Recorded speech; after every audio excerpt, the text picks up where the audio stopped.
Story number 1. 5 callers promised me their secrets tonight. Only one of them already knew mine. The studio light glowed the same color as a wound, and I could feel it pulsing against my skin like it wanted to warn me. If you ever sit alone in a booth above a sleeping town, you learn the way glass becomes a stage and how darkness always buys a front row seat. There's a moment on live radio when silence becomes a cliff. I didn't know I'd spend the whole night falling. Before I tell you how I ran, I should tell you how I learned that being heard is not the same as being safe. I am Amelia, the voice who keeps strangers company when the sidewalk's empty and the neon hums. My booth sits on the 2nd floor above Main Street. A box of light with a mic, a board, a spinning chair, and a window that turns the town into a map of secrets. People think the night shift is loneliness smoothed into a paycheck. For me, it became a classroom where I learned which kinds of quiet are holy and which kinds are hungry. On paper, I host Midnight Confessions on KWTX 104.7. In practice, I ferry the sleepless across an invisible river and pretend I don't hear what's following behind the boat. I dress for warmth more than style. But that evening I tugged on a red sweater because the building never holds heat. My name stitched to a station hoodie, hair in a knot, coffee in a chipped mug with a trembling handle. At my feet. The rug curls at one corner. One more little hazard I promise to fix, and never do. Blips rise on the callboard like minnows. 3 lines glow. The town is small, Millfield, but the dark is generous. It always has another story to spend. I bring the fader up and feel the room lean toward me. Amelia, the first caller says. He does not offer a name. His voice is gravel, taught to behave. Been listening a long time. We go through the ritual. What keeps you awake? What can I carry for you? He measures me while I measure levels. He says he works security, that he understands nights where the world breathes through its teeth. Then, almost kindly, he tells me I should close my blinds when I work alone. The word alone lands like a penny in a deep well. I look at my reflection in the glass, the red lamp floating beside me like a patient planet, and see only myself. The dark beyond the window is a theatre where I can't see the audience but feel the rows of seats. The cords of the Venetian blinds bite my palm. I drop them, and the studio becomes a paper lantern. I rehearse reasons to be calm. He might have seen me in town earlier. Millfield forgets nothing, and paranoia loves a smartphone. He calls again and gives me a name, Mike, like a quarter paid under protest. He tells me I look tired in my red sweater, that it brings out my eyes. The air thins around me the way it does before a storm. His voice arrives as sound, but I feel it as proximity. Another ring. You missed a spot, Mike says. The little window by the back door, the one that faces the alley. That window is the kind of architectural afterthought you learn to ignore. High as a secret, more vent than view. If someone wanted to look in, they'd only need a box, a dumpster, a decision. The rational part of my brain argues to stay seated and cue the next track. The animal part stands. I step into the hall where the light stutters. The building makes the small noises old buildings make. I decide every one of them is a sentence ending with my name. I have to rise on my toes to reach the glass. Night breath fogs the pain from outside. The letters are backward to the world and forward to me. Beautiful show tonight. The sentence crawls over my skin. My thumb finds 911 and the call opens like a door in my ear. I give the operator the address, KWTX, the door upstairs from the bakery, and the title of what I am, alone in a place meant for voices. Metal answers from the hall, a small deliberate movement inside the lock, and the sound enters my bones as if they were a tuning fork. The back door moves inward, I move outward, toward the booth that is supposed to be my sanctuary. The operator asks for details in a clean, trained tone, and I try to barter calm for information. The voice that matters most is in the hallway now, then at the threshold, then across from me in the guest chair, where strangers sit to become less strange. He looks like the voice built him, spare, economical, the eyes of a man who keeps lists. He wears a badge and a belt and a radio that hums authority. The uniform is correct in every piece and wrong in the way a costume is wrong. There's no fatigue on it. No day. He watches me the way some men look at a puzzle they've already solved in pencil. "I want to talk on your show," he says, "to do it on air." His gaze rests on the red lamp as if it were an altar. I lift the fire extinguisher. It is heavy enough to be a decision. He smiles with the delight of a magician who sees the card you've chosen. A fingertip finds the switch. The on-air light wakes with a blush that fills the booth. "Good evening, night owls," he purls, tasting my audience like fruit in a market. "It's Mike. There is a rule of broadcasting. Never let the wrong person hold the mic. There is no addendum for what to do when the wrong person is also the only person between you and the door." I sit because there is one chair left, and because sitting looks like strategy. My phone lies face down, the way the guilty lie. On the other side of the glass, Main Street wears its street lamps like jewelry. The town sleeps with one eye open. He begins the sort of performance that works because it is ordinary. He inventories me, habit by habit, route by route, until I feel catalogued. He knows where I park. He knows I count my checks of the locks. He knows I keep deterrents I do not carry. He speaks gently, and the gentleness is a net.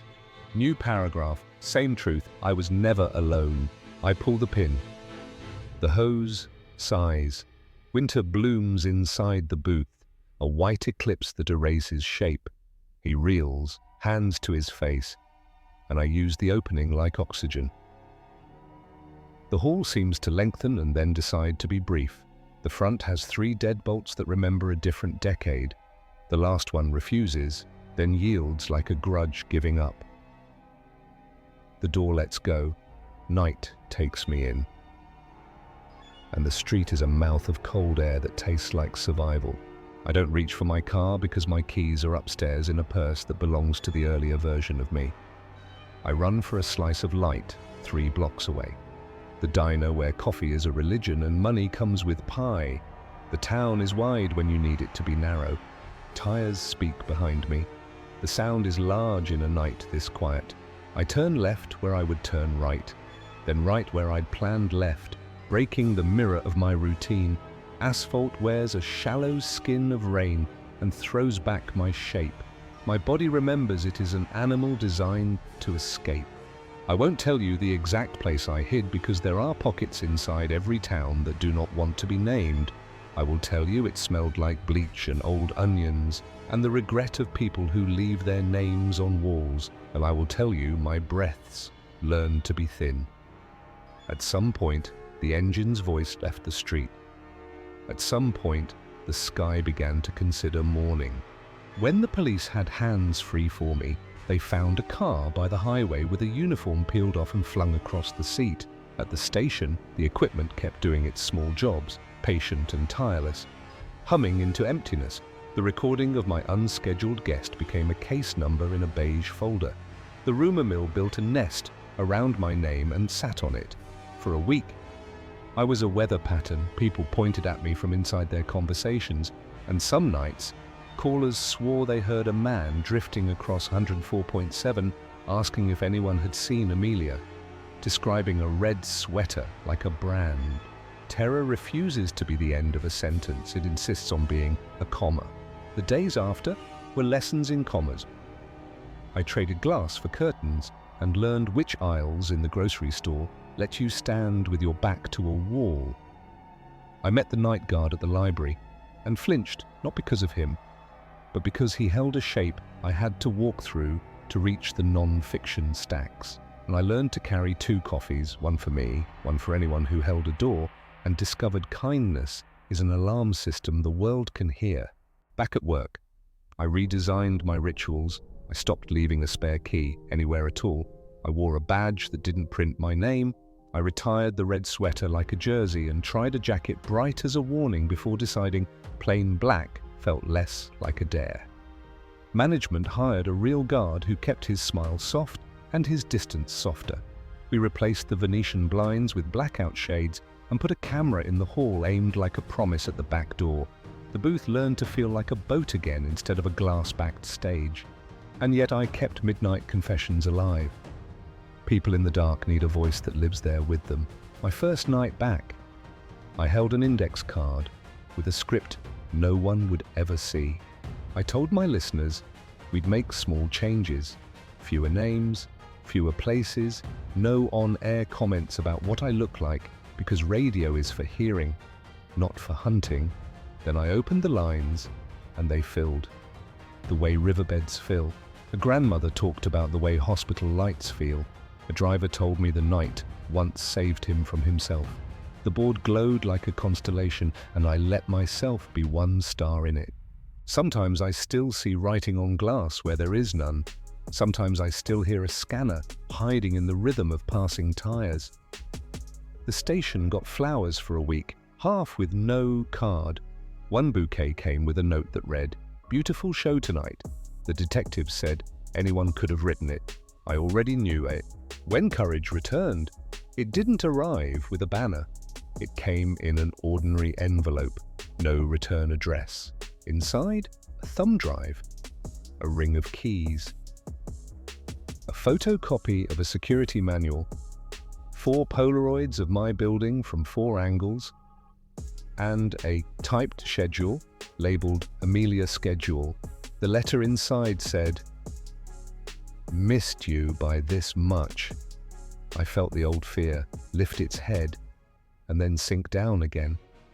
Ashes make good soil for certain kinds of stubborner. I called the detective out. I called the manager. I called a locksmith who made my doors learn new names. That night, I told this story. I didn't perform it for shock. I offered it like a map. I spoke with the shades closed, the latch engaged, the fire extinguisher at my feet, and a second one by the back door because sometimes redundancy is another word for prayer. I watched the board and loved each small light. The caller asked if I was afraid he'd call again. I told him, fear is a tool like any other, useful until it isn't, heavy when you carry it too long. If you're waiting for a clean ending, radio can't provide it. We fade, we don't finish. I'm at the mic above a town that wears moonlight like a secret. My night owls still listen. My hands don't shake when I bring up the fader. And if a voice like Mike ever slips through again with that practiced smoothness, I'll do what you do when dead air threatens. I'll fill it with something alive. If you work nights, promise me this: map your hallways, learn your windows. Don't put a spare key under anything plastic that looks like a rock. Say out loud where the exits are. Learn the names of the janitor and the baker and the barista, because community is a stronger lock than steel. And if a stranger tells you your sweater brings out your eyes, remember that flattery is a rope someone can pull. Cut it. Step back. Keep speaking. You are the light other people lean toward. You don't owe anyone your fear. Story number 2. The first time the sedan rolled past the glass, I told myself it was nothing, just another traveler letting the lane carry him like a slow river. The second time, it chose my building like a planet chooses its orbit, and I felt the pull settle into my ribs. The third time, it paused, and the world beyond the windows fell into a hush that had weight. The fourth time, the lights died, but the feeling didn't, like the darkness had learned my name. By the fifth time, I'd stopped pretending coincidence and started counting breaths. I keep a rag tucked into my back pocket even though the counter is clean. Habit keeps your hands busy when your head wants to race. I'm the one under the humming fluorescence. The night attendant with a key ring that sounds braver than I feel. The guy whose face exists mostly in reflection. People who live in daylight imagine the late hours as a long, empty corridor. It isn't empty. It is a corridor. Yes, but the walls move. Out there beyond the glass, the highway doesn't sleep. It only forgets to announce itself. Out there, the road holds faces the way the ocean holds wrecks, quietly. Until something stirs. When the sedan first ghosted by the pumps and drifted on, I touched my sleeve like I could brush off the unease. I'd been at the highway gas station long enough to understand the rhythm of strangers, the bored truckers who tap their cards, the locals who act as if the tile floor grew from their fields, the weary nurse who buys a breakfast sandwich at midnight because her day starts when others close their eyes. I could slot each of them into a catalogue. This one didn't fit. The car moved too slowly for a person with a destination and too steadily for someone lost. It had the gravity of intention.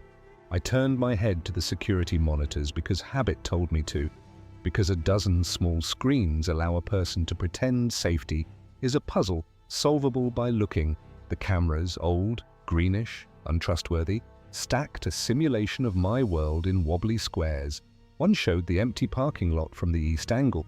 Another peered down the west lane, where the neon sign buzzed in a way the night insects mistook for a new sun.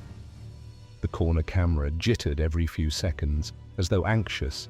I watched the car shrink, then disappear, and told myself an old story. Some people just need to loop around before they land. The second pass brought the car to the far edge where the light thins. It stopped as if respecting a boundary only it could see. Engine running, headlights forward like a held breath. Couldn't read a plate. The glare turned the windshield to a mask. The driver inside could have been anyone. Could have been no one at all. An absence. A mannequin. A math problem. I told myself a different story. Someone looking for an address. Happens all the time. People miss their exit and wander the back roads for hours. I fed myself that line like a vitamin and waited for it to dissolve. 15 breaths. 20. The car idled, then drifted away like a thought. You're glad you didn't have to finish. I wiped the counter for the third time and restocked gum and lottery tickets I don't buy. Between chores, I watched the doors the way you watch the surface of a lake. Not for the reflection, but for the break in it. If a person is going to harm you, they often give you the courtesy of a pattern first, on the third pass. The sedan slid back into the fringe of light and turned the glass into a stage. Headlights became spotlights. My aisles turned into curtains. I felt myself assigned a role I hadn't auditioned for. He left again. He returned again. On his fourth loop, he cut the lights and came closer. I could hear more than the machine noise now. I could hear his choice being made. My skin did a private trick where heat and chill agree to occupy the same square of flesh. I ran a cloth over the coffee spouts I'd already cleaned and stacked the lids he wouldn't use. I say I kept working, but the truth is I rehearsed. Dave had taught me the script on my first week. Keep calm, don't be a hero, give them whatever they want. He did. I saw his shape track along the eaves, skipping from one square of surveillance to the next, mapping the place, counting the blind spots. A methodical pace, as if he enjoyed the luxury of being precise. When he finally stood before the doors, the chime tried to make it ordinary. He triggered that polite tone and entered like a customer. Like every man who has ever stepped out of the dark pretending he belongs under light. Or evening, he said, and the word felt borrowed from me, like he had been practicing it in my voice. I gave him a nod because rituals sometimes keep wolves and men the same. Up close, he looked like anyone who slides into the back pew of a small-town church. Clean jaw, neat jacket, boots that promised work, a watch with numbers big enough to read at a distance. You could take him home to meet your mother and she would give him pie. You would not keep the fork. He drifted through the aisles like the store belonged to him by inheritance. His attention moved the way a searchlight moves, smooth, measuring, unhurried. When my eyes landed on his, he smiled in a way that made my spine remember things my brain hadn't learned yet. He lifted a bag of chips, as if curious about the weight of air inside. "Just browsing," he said it in the tone of a man who had already finished shopping somewhere else. "Let me know if you need anything." My voice sounded like it came from the speaker above the hot case, thin and too many feet away. He opened a cooler and shut it again without choosing a drink. He looked toward the ceiling twice, not for leaks, but for the lenses. His face never tired of angles. "You work here alone?" he asked, and the question was a lockpick more than a conversation. "Most nights." The admission left my mouth without permission, a reflex of the service industry where the truth is a free sample. As soon as I said it, shame pinched the back of my neck. Rule number 1 about being alone: don't confess it to a stranger who catalogues the exits while he touches what he doesn't buy. "That must get boring," he said, and let his eyes walk the perimeter. Same routine every night, same people coming and going. He made no effort to hide his threat assessment. In another life, I might have thanked him for the audit. In this one, I memorized the place where the mop handle could double as a staff. My hand hovered over the counter, found the space beneath where the alert button sits wired to someone who believes in dispatch. I did not press. The law is fond of thresholds. It wants someone to step over them. He didn't. Neither did I. He approached with a candy bar and a bottle of water and that same bag of chips. They rattled against one another as he set them down, a small percussion that made the moment feel rehearsed. "I drive this stretch a lot," he said. "I always see you, always alone." The smile he tried for didn't reach his pupils. Very predictable schedule. He made a statement of it, and the sentence turned the air thinner. I rang him up. I watched his coat while the register did its math. The fabric bulged in places designed for carrying. The pockets were chosen, not given. The boots were steel-toed. The watch face was bold and practical, the kind a person wears when seconds matter in a way accountants appreciate. He handed me a bill with a gentleman's patience. "You know why I like places like this?" he asked. "Because they're islands of light in the darkness. You can see everything inside from out there, and almost nothing outside from in here." I laid his change on the counter instead of his palm because I didn't want to feel anything of his that didn't belong to me. The glass behind him made a mirror and a window at the same time. Beyond it, the empty parking lot, the dark ribbon of road, a horizon that knew my name only because I said it to myself when no one else would. He took his bag, he made it to the threshold, he turned. "See you," he said, as if he were making a reservation in my life. He stepped back into the night. The chime tried again to convince both of us the world is orderly. Outside.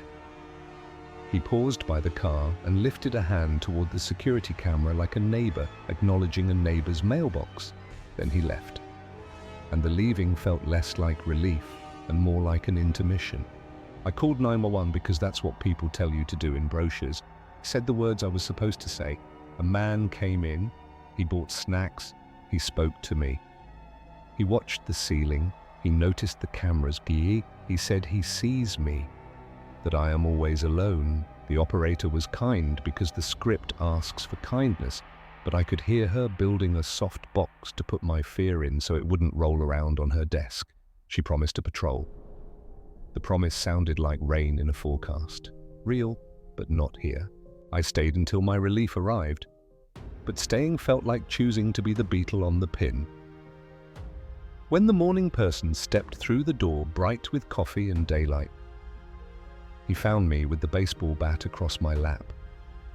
The kind of prop that means I do not trust the distance between me and the door. I told him I wasn't coming back, and I packed my few things into a plastic tote and left my name tag on the far end of the counter like a tooth you decide not to keep. The diner took me in because the diner takes everyone who can carry 3 plates at once and smile while doing it. The lights there are warmer, the booths made for lingering, the radio committed to songs about leaving and returning. The hours shifted, but not the habits. I still watch the windows like they're subtitles on a foreign film. I still note the make and color of cars that idle too long. I still wake to the thought of him standing in the aisle between snacks and windshield wipers, measuring my absence like a number you check twice. The sedan returns to my nights the way a refrain returns to a song. Sometimes I catch it parked across from the gas station, not quite on the property, not quite off. Headlights quiet. The shape of him an idea more than a body. I tell myself stories the way a man rubbing a charm tells himself that metal holds more than shine. I tell myself he picked another town. I tell myself he was a cop playing at vigilance by Maude. I tell myself he belongs to someone else's luck. But the part of me that learned the grammar of danger keeps underlining the same clause. I kept my resignation quiet.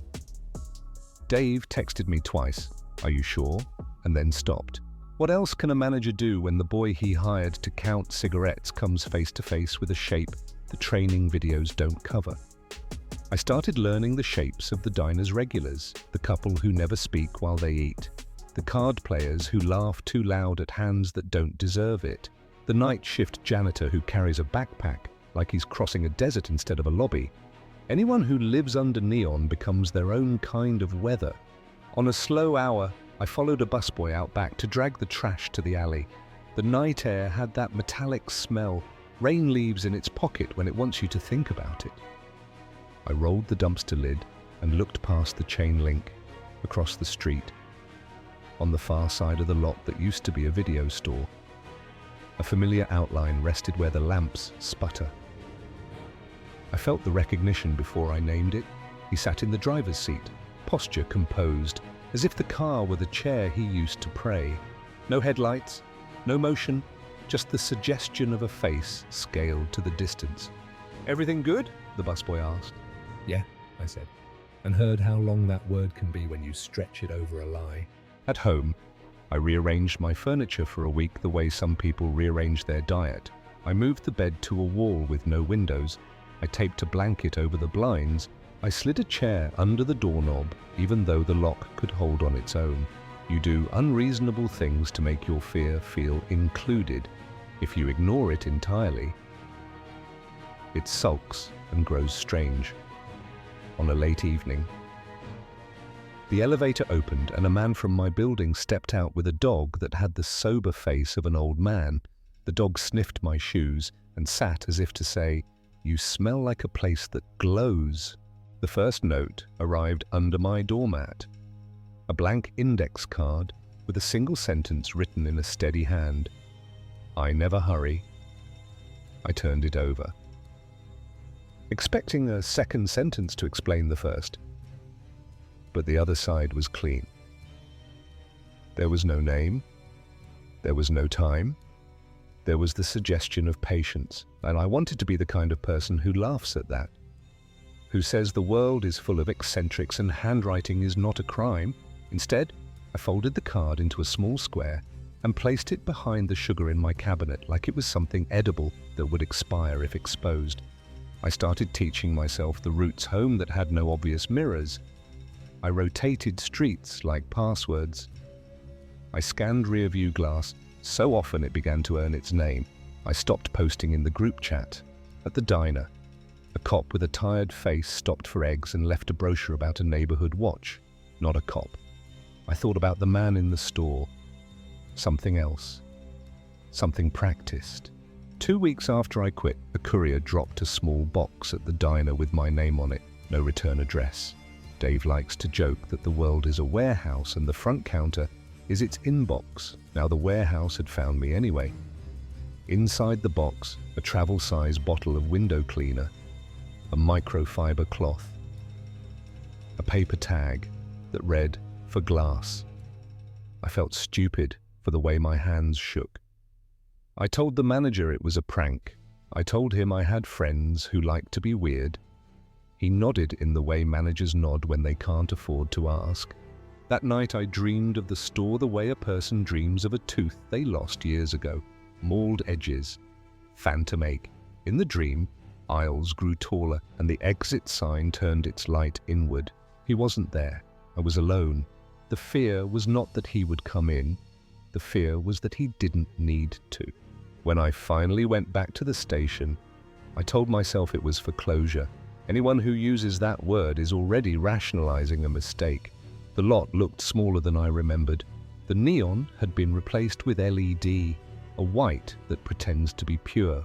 A new kid sat at the counter, shoulders straight in the way people sit when they want to seem both alert and relaxed. He couldn't have been more than 19. A textbook lay open like a shield's. "You knew?" I asked Itzal, and heard myself from the outside. "A man the new kid should distrust." "Couple months," he said. "You looking for something?" "I used to work here." I tapped the glass of the pastry case like that might prove it. "Just wanted to see the upgrades." He smiled the way people smile when they don't yet know what their face looks like in trouble. "We got a better coffee machine," he said proudly. "And the cameras don't freeze anymore." I looked up. The screens had the confident color of modern equipment. The angles were wider. The corners were cleaner. I tried to feel reassured and failed. My tools don't stop intention. They only record it with better pixels. Or "Stay safe," I said. He laughed and said he would, as if safety were a decision you make once and keep forever. I was halfway to the curb when I saw him. Same posture, same economy of movement. He stood by a pillar as if he'd been carved there. He didn't pretend not to see me. He wanted me to know that he was choosing to be seen, and he lifted 2 fingers, not quite a wave, more like a tally. "You found another job," he said when I got close enough to hear him.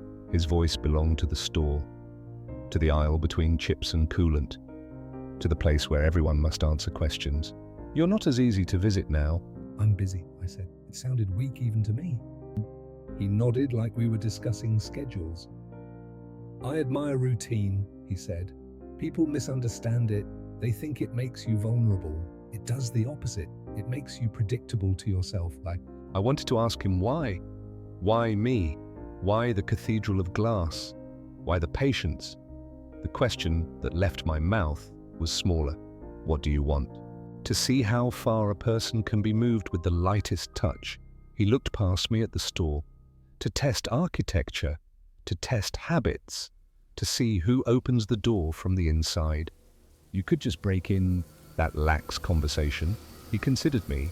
"You keep expecting a climax, but you keep waiting for a demand. I don't want your register. I don't want what's in your pockets. I want your attention. I already have it. Isn't that more efficient?" Behind us, the new kid clicked his pen and bent over a worksheet. I felt a heat in my chest. It wasn't anger. It was something thinner. A filament that glows when you send it current. "Leave him alone," I said. "I haven't done anything to him." He sounded offended at the accusation. "He'll learn on his own." "You're going to hurt someone." "I'm going to let someone prove themselves." He leaned just enough that the LED washed the edge of his face. "You did well. You left. That was correct." He lifted his hand again. One slow, neat gesture toward the camera mounted above the door. "Systems capture, systems reassure, but people inside can't see what's waiting in the dark." He offered the sentence like a favor, like he was returning something I'd dropped. I could have lunged. I could have shouted.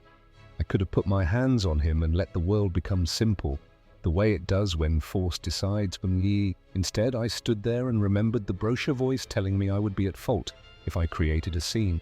He knew that voice was in me. He counted on it. He left the same way he always left, not in a hurry, not in a story, simply less present than before. The sedan took him back like a boat takes a man who keeps his shoes tied. For days, everything that wanted my attention seemed tentative, as if asking permission to be noticed. The waiter calls out an order, and I hear the cadence of a warning. The automatic doors at the grocery store part, and I study the space before walking through. I start saying hello to the apartment security guard, a woman whose eyes are older than her uniform. She tells me the trick to her job is not to look like she's looking. I take that home like a lesson. Another note, a photograph this time. slipped into the diner's tip jar during a rush, a printed still of my old counter with me behind it. Me from back then, leaning an elbow, scanning the security monitors, a look on my face that I used to call boredom, and now understand was the absence of a threat big enough to name. In the corner of the photo, a smudge that might be a reflection of someone raising a hand. On the back, a sentence. I like the way you pay attention. I carried that sentence around for a week like a stone in my pocket.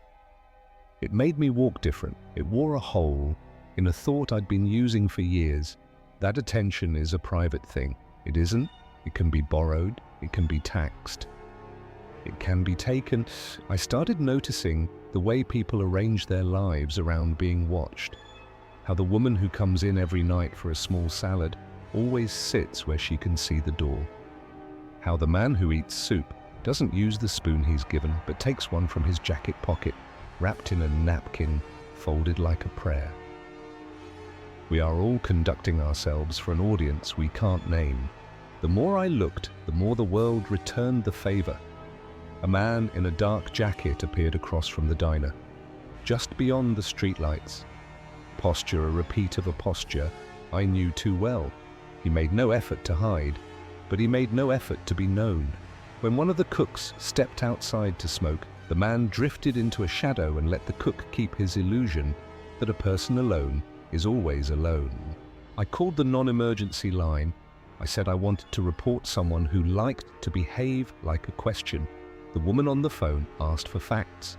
I told her a color, a make, a manner. She told me it wasn't a crime to idle. She advised me to keep my distance. She offered me a number for a counseling line if I needed to talk. I thanked her and didn't call the other number. Talking to a stranger about a stranger felt like agreeing to let both of them inside. A week later, the new kid at the station came into the diner for coffee and sat at the counter. He ate with the single-mindedness of someone who'd skipped dinner. I asked him how the job was treating him. He said it was fine. Some weirdos, he added, with the shrug of a person for whom the category has not yet grown teeth. Anyone repeat? I asked. He thought, there's a guy who keeps parking at the edge of the lot. He buys water. Doesn't say much. He grinned like he was telling me about a minor character in his week. He tips, though, in cash, kinda old school. Does he look at the cameras? He stopped grinning. Yeah, he said slowly. He does. I wanted to pour the coffee out of his cup and replace it with warning, but warnings rarely taste like anything to the person who doesn't yet need them. Be careful, I said. Keep the door locked when you can. He nodded and promised and carried the cup out into the night. I watched him go until he became another person under a light. I don't believe in closure anymore. I believe in the way a story shifts weight from one foot to the other and calls that progress. On a later evening, with the diner half full and the radio trying to sell me nostalgia, a woman walked in with a posture that said she'd decided something. She slid into a booth and asked for a glass of water. When I brought it, she looked at me the way people look at a face they're trying to place. You're Leo, she said. It wasn't a question. I considered lying and decided it would only make the next sentence worse. Yes, he wanted me to tell you something, or the word he turned my stomach into a fist. Who? The man who sat in my car for 3 nights and asked me to park where he pointed. She spoke the words like she didn't want to claim them. He paid me. He said all I had to do was sit there and look at the door. He said I didn't have to get out. He said he was testing the cameras. She swallowed. He said he doesn't like to hurry. My knees felt like they'd been rented to me by a stranger. I sat across from her without asking. Why are you telling me? Because he gave me this for you. She slid an envelope across the table, and because I didn't know it would feel like this. Inside the envelope, a key, not to my apartment, not to the diner. A key with a triangle head and a manufacturer's name stamped hard enough to outlast rain. A key for utility boxes. A key for access that pretends to be maintenance. On a folded sheet of paper, a sentence. You see doors, I see hinges. I didn't go to the police with the key. I didn't want to explain where I got it or why a man's hobby should make a detective care. I took it home and placed it on my table and stared at it the way a child stares at a sharp object, with fear and a map of uses. That night, the building felt like it held its breath when I lay awake and watched the ceiling and thought about architecture, about ways in and ways out, about the kinds of people who learn the bottom of a place before they learn the top. I thought about the new kid and the distance between a chime sounding normal and a chime sounding like the beginning of a rule you didn't write. I decided something like I'm not brave, I'm not a hero, but I am not a door either. I went back a final time, not to the counter, but to the edge of the lot where the light ends. The sedan waited because the sedan had learned my hours better than I had. He sat inside, hands on the wheel, like a portrait. I didn't give him the satisfaction of waiting for him to step out. I walked to the driver's side and stood where he couldn't pretend I wasn't there. He lowered the window 3 inches, the amount that says you're civil, not vulnerable. You've been working on me, I said. He considered the sentence as if grading it. People are projects, he said. Some are quick, some are beautiful. You said you wanted to see who opens the door from the inside. I held up the utility key. I see your hinge.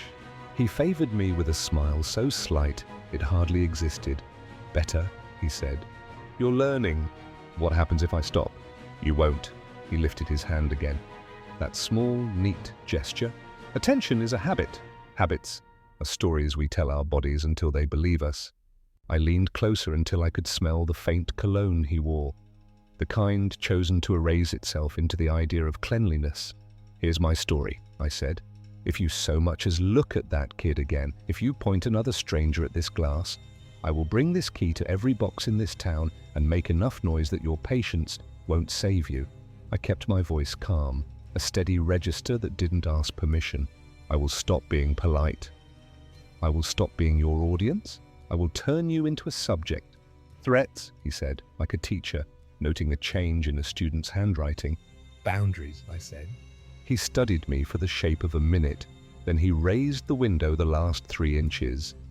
Slow enough to make a point. The sedan drifted backward. He didn't look away as he turned the wheel. He wanted me to know that retreat could be choreography too. The car left the lot and took the road and became a theory again. I stood in the unclaimed dark and felt something inside me unclench, a knot that turned out to be a doorstop. A small triangle of refusal I didn't know I'd wedged under my life. Back at the diner, the woman who'd brought me the key returned for pie. She ate with a hunger that looked like relief. When she left, she pressed a bill into my hand. On it, written lightly in pencil, he likes patterns. Break them. So I did. I changed my route to work.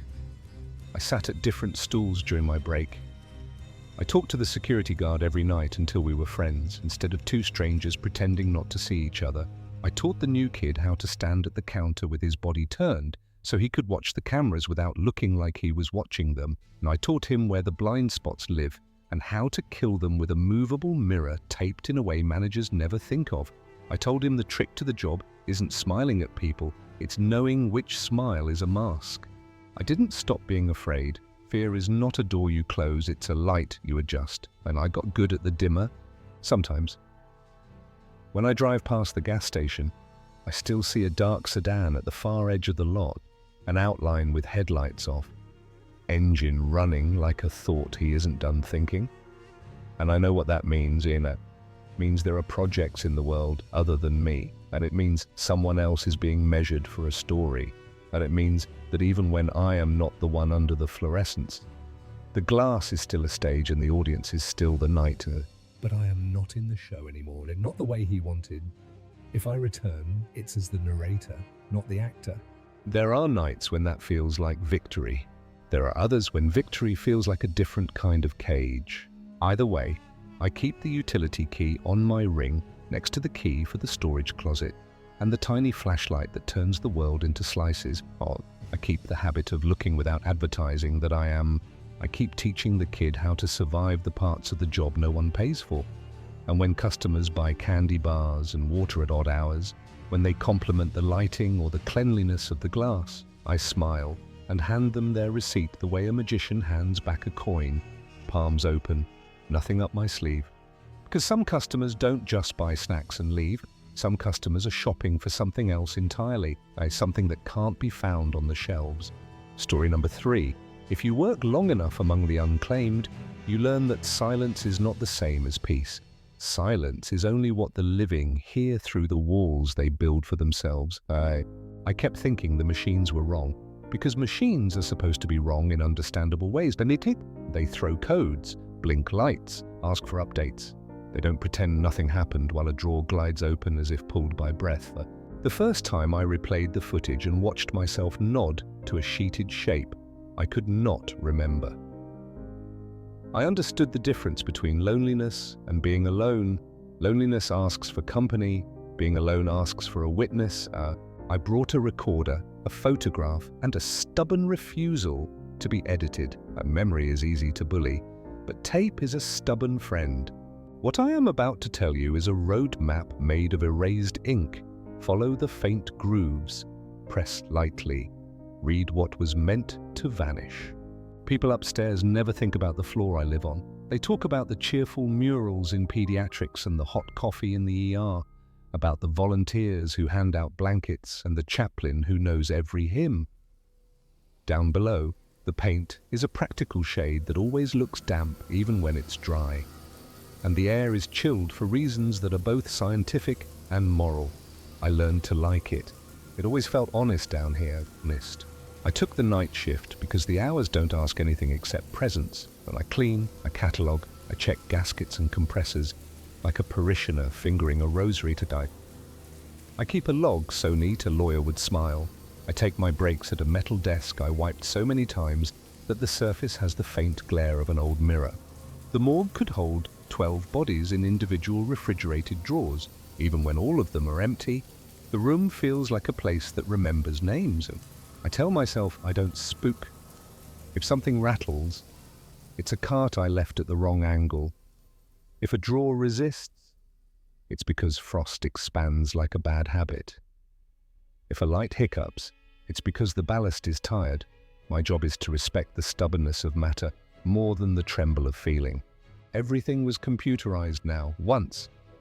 That sounded like a promise, and screens give you numbers like scripture. And I learned early how comforting a green readout can be. The system lists each compartment, its status, its temperature steady as a breath that never quite finishes. That night, the first wrong thing was so small I almost let it pass. I was entering intake details from the afternoon crew, the kind of task that makes your eyes soft. When my attention snagged against the periphery, the 7th compartment extended a hand's length and rested there.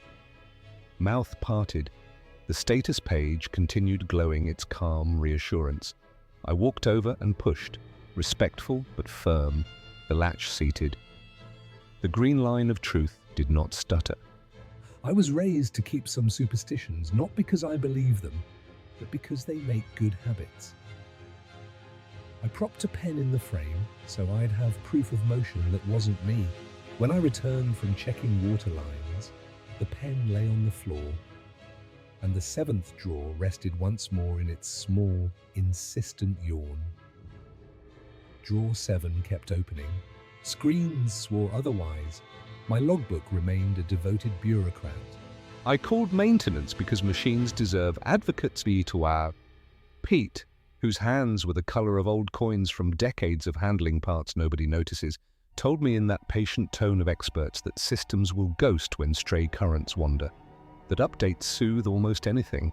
I thanked him, not because I believed him, but because respect is a kind of salt that keeps rot from spreading. The second wrong thing did not take longer, it only sank deeper. I stared at the display and watched the numbers hold steady. I faced the room and watched the drawer sigh open the same distance, then nestle shut after a fixed pause as if obeying etiquette.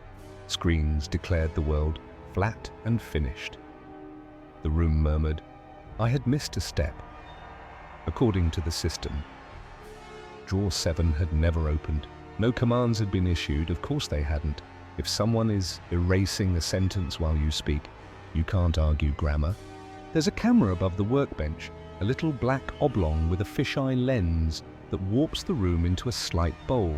It is not for catching crimes, it's for proving goodwill to families and auditors, and I pulled up the feed because I still trusted the principle of secondary confirmation. If two lies agree, you might have a trend. If they differ, you might have an opening. What I saw made the skin behind my ears cool. The video showed exactly the room I was in, the same checklist printouts, the same coffee ring I polished at the end of every shift, yet always missed. It showed me walk to the drawer and, in a gesture I did not remember, touch the sheet that covered a definite shape. The version of me on the screen leaned forward, nodded once, and, here is the part that stung, smiled like the way you smile when you recognize the back of an old friend's head across the room. I cued back. I played it again. Memory is chalk on rain. The screen was permanent marker. Upstairs, people speak in hopeful phrases. Down here, I try different disciplines. I set up my own laptop on a stool pointed at the troublesome compartment, not because I thought the hospital system was lying, but because I wanted a witness nobody else curated. I let it roll. The room I stood in performed the same small ritual. The seventh drawer edged out, waited with patience, then receded as if completion were its own prayer.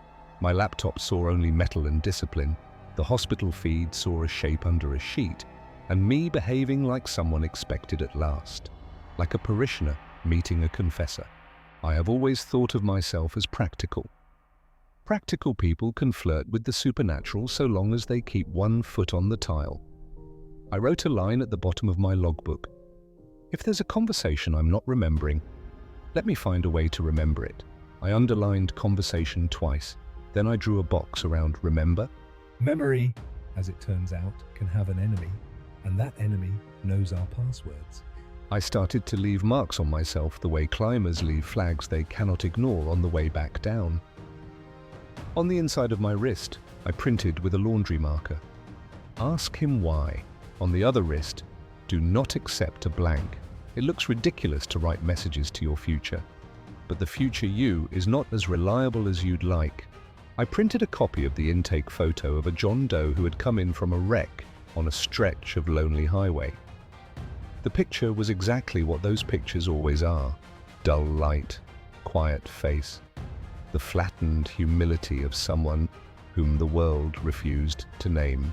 He had rested in our care for several days and then, according to the paperwork, had been transferred to the county. The signature line yawned like an open manhole. Nobody had signed, and nobody remembered carrying him out. The county said they hadn't taken him, and bureaucracy can hide many things, but signatures tell on us by their absence. If you spend enough hours where finality is the default, you learn the physics of denial. It never vanishes a thing outright. It presses on it, thin and firm and constant, until the shape evens out and the eye forgets the rise. I slipped a small digital recorder into my shirt pocket. Tape feels old-fashioned until you need something that refuses to collaborate with erasure. I prepped it the way I prepped the room. Fresh batteries, a quick test, a label in block letters, because tidy is a spell you cast on chaos. I stood by the desk and made myself breathe slowly, not to calm down, but to mark in my body the moment before an edit. When the drawer extended, I did not look at the screen. I walked to it with the stubbornness of a man keeping an appointment he has been told to forget. There are kinds of seeing nobody warns you about. The mind sorts, discards, bridges gaps so generously you could live a whole life on those bridges and never suspect the drop beneath. I looked at the seventh drawer the way you look at a magic eye picture they used to sell in mall kiosks, relaxing the focus until the popped image swims up as if it always belonged. He was there. The man from the photograph lay in a position that implied a conversation had paused and would resume, the way you hold your place in a book with the flat of your hand. His skin had the calm of someone who has finished trying to be interpreted. He opened his eyes in a way that was not dramatic. The dead do not perform for us. They simply continue. And if you are lucky, they let you over here. Thank you for not giving up on me. He said it like I had done a small kindness, like I had remembered to bring in a plant from a frost. I touched the recorder to be sure it was a live witness. Names are shortcuts to meaning. I had his lack of a name in my pocket with the intake photo, but I did not use it. I asked the question I had written for myself. Why does the camera see us and I do not? He made a face I recognized from old men asked to explain radios to children. Because the edits were not designed for tape, he said. They were designed for people. Who edits a person? The person who needs strangers to lose the plot.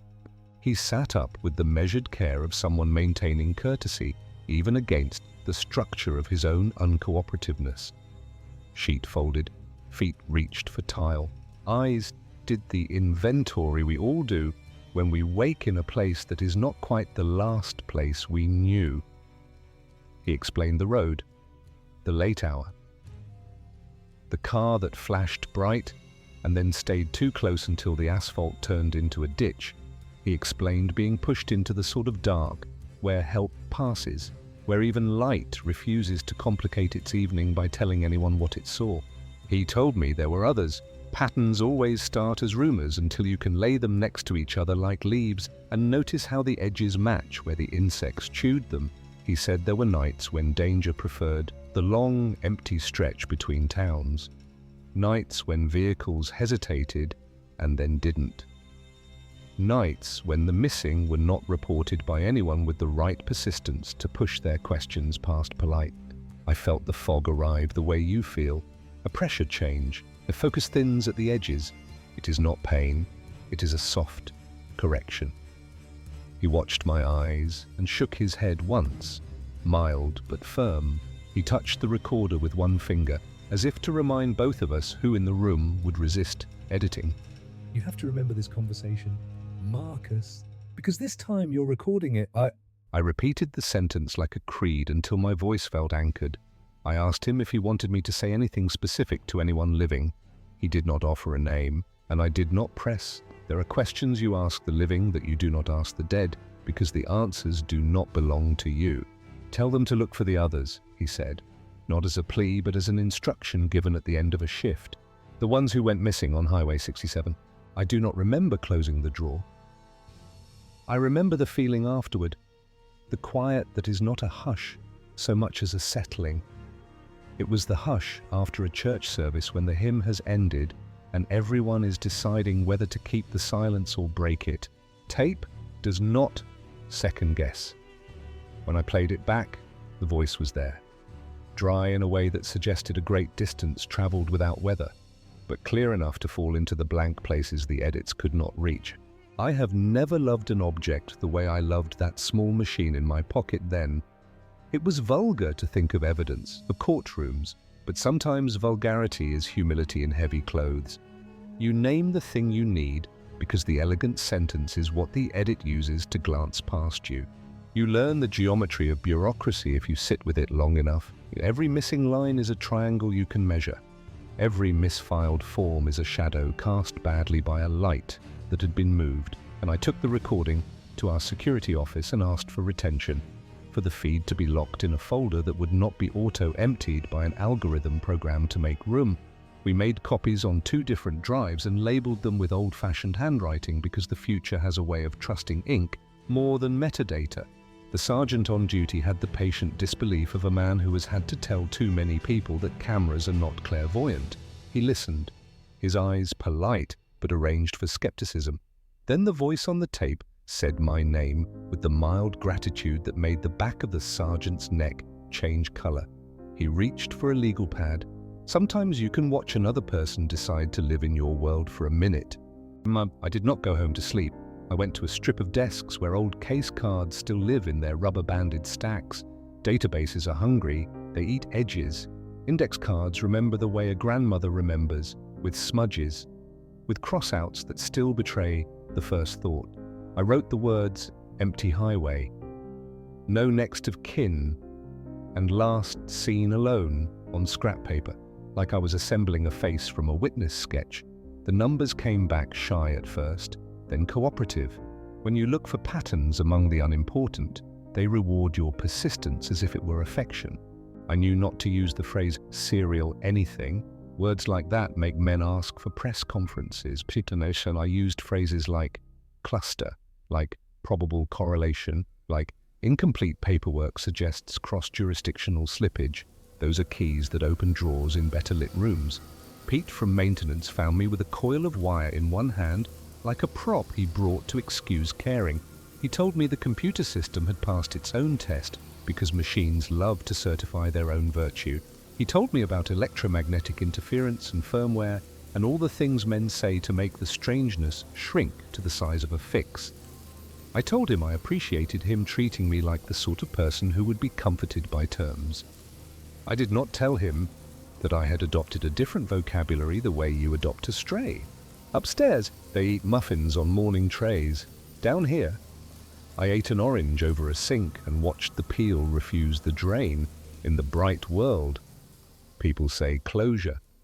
In my world, Babby said, we try the door gently to see if it opens both ways. At the precinct, the detective in charge of missing persons had the look of someone who wants to be good at her job without having to get good at grief. I handed her a copy of the recording and a list of dates and mile markers. She asked me if I was certain of the voice. I told her certainty is reserved for the living. The dead are proof enough. We drew a map so the pattern had somewhere to sit. It did not look like a horror story. It looked like a line that a tired person would drive because it's faster than the route with lights. It looked like the kind of road you do not respect because you have driven it enough to be bored by it. It looked like convenience, the most ordinary disguise the wolf ever wears. Investigations are polite until they are not. Nobody wanted to say what the pattern suggested, because saying it would demand we be the kind of people who set things in motion. But the recording was a small, insistent hand tapping the table. The detective asked me if we could stage the road instead of surveilling it, if we could be present where absence had built a cottage. A plan is a matter of leaving room for whoever believes they live outside plans.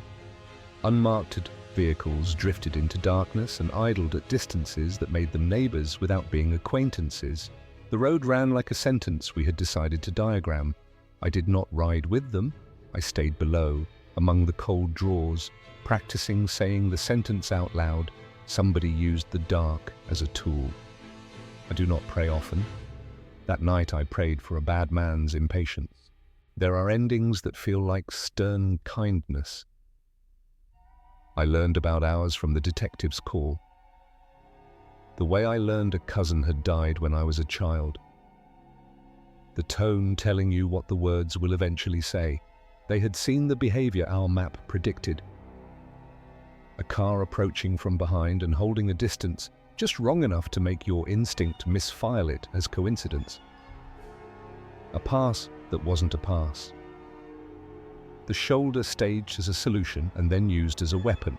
They stopped him because he had chosen predictability over craft. Some crimes are arrogant. They repeat themselves like slogans. I walked the corridor after the call, not because anything had changed here, but because I noticed that rooms understand when a thing that has used them has been named. What if it was being opened from the inside? That sentence had been about a drawer. Now it was about a stretch of road. Now it was about a world that thinks forgetting is an acceptable janitor. I made a new label for the 10th folder in the cabinet nearest my desk. Remembrance. It is a big word to staple to Manila, but sometimes you have to give a drawer a better name so it will stop pretending. I returned to the drawer not to invite more strangeness, but to say thank you the way you say thank you to someone who stayed late to help you finish a project you should have never had to do alone. Thanks are a discipline like any other. They keep you from believing the grace was owed. I set the recorder on the workbench, not because I needed it now, but because gratitude likes witnesses. I spoke into the room, used the voice someone uses when they have taken off their coat and decided to remain. I do not know your name, I said, and I will not pretend the word justice is big enough to fix that, but a door opened that was supposed to remain painted on the wall. Someone will not be coming back to that road for the same reason you did not come back, and that is because you insisted on being remembered. The drawer remained shut the way a grave does when a family has said everything it can think to say. Not dramatic, not cold, just finished with the part that needed my part. I told him what the police had seen and how they had recognized in the angle of an approach the repetition of a method. I told him what would happen next. Hearings, motions, evidence being exhibited like careful furniture, families making the terrible decision to trust institutions again. I told him I had printed the map not because paper is romantic, but because paper does not flicker when a shade passes over it. I asked him whether the camera that had shown me as a willing conversationalist had been telling the truer story or only an available one. He did not open the drawer to answer, but the answer had been given already, just not in the form of words. The truer story was any story that left a mark the edit could not smooth. Tape, paper, ink on skin, a small black lens in the corner that had not been included when the edits were designed, my stubbornness, which I have learned to forgive more often. The upstairs hallways always smell like something trying to be pleasant. Down here, the smell is the absence of choices. We keep things from spoiling. That night, I realized memory is a kind of refrigerator we pretend is metaphysical, when it is actually a set of practices.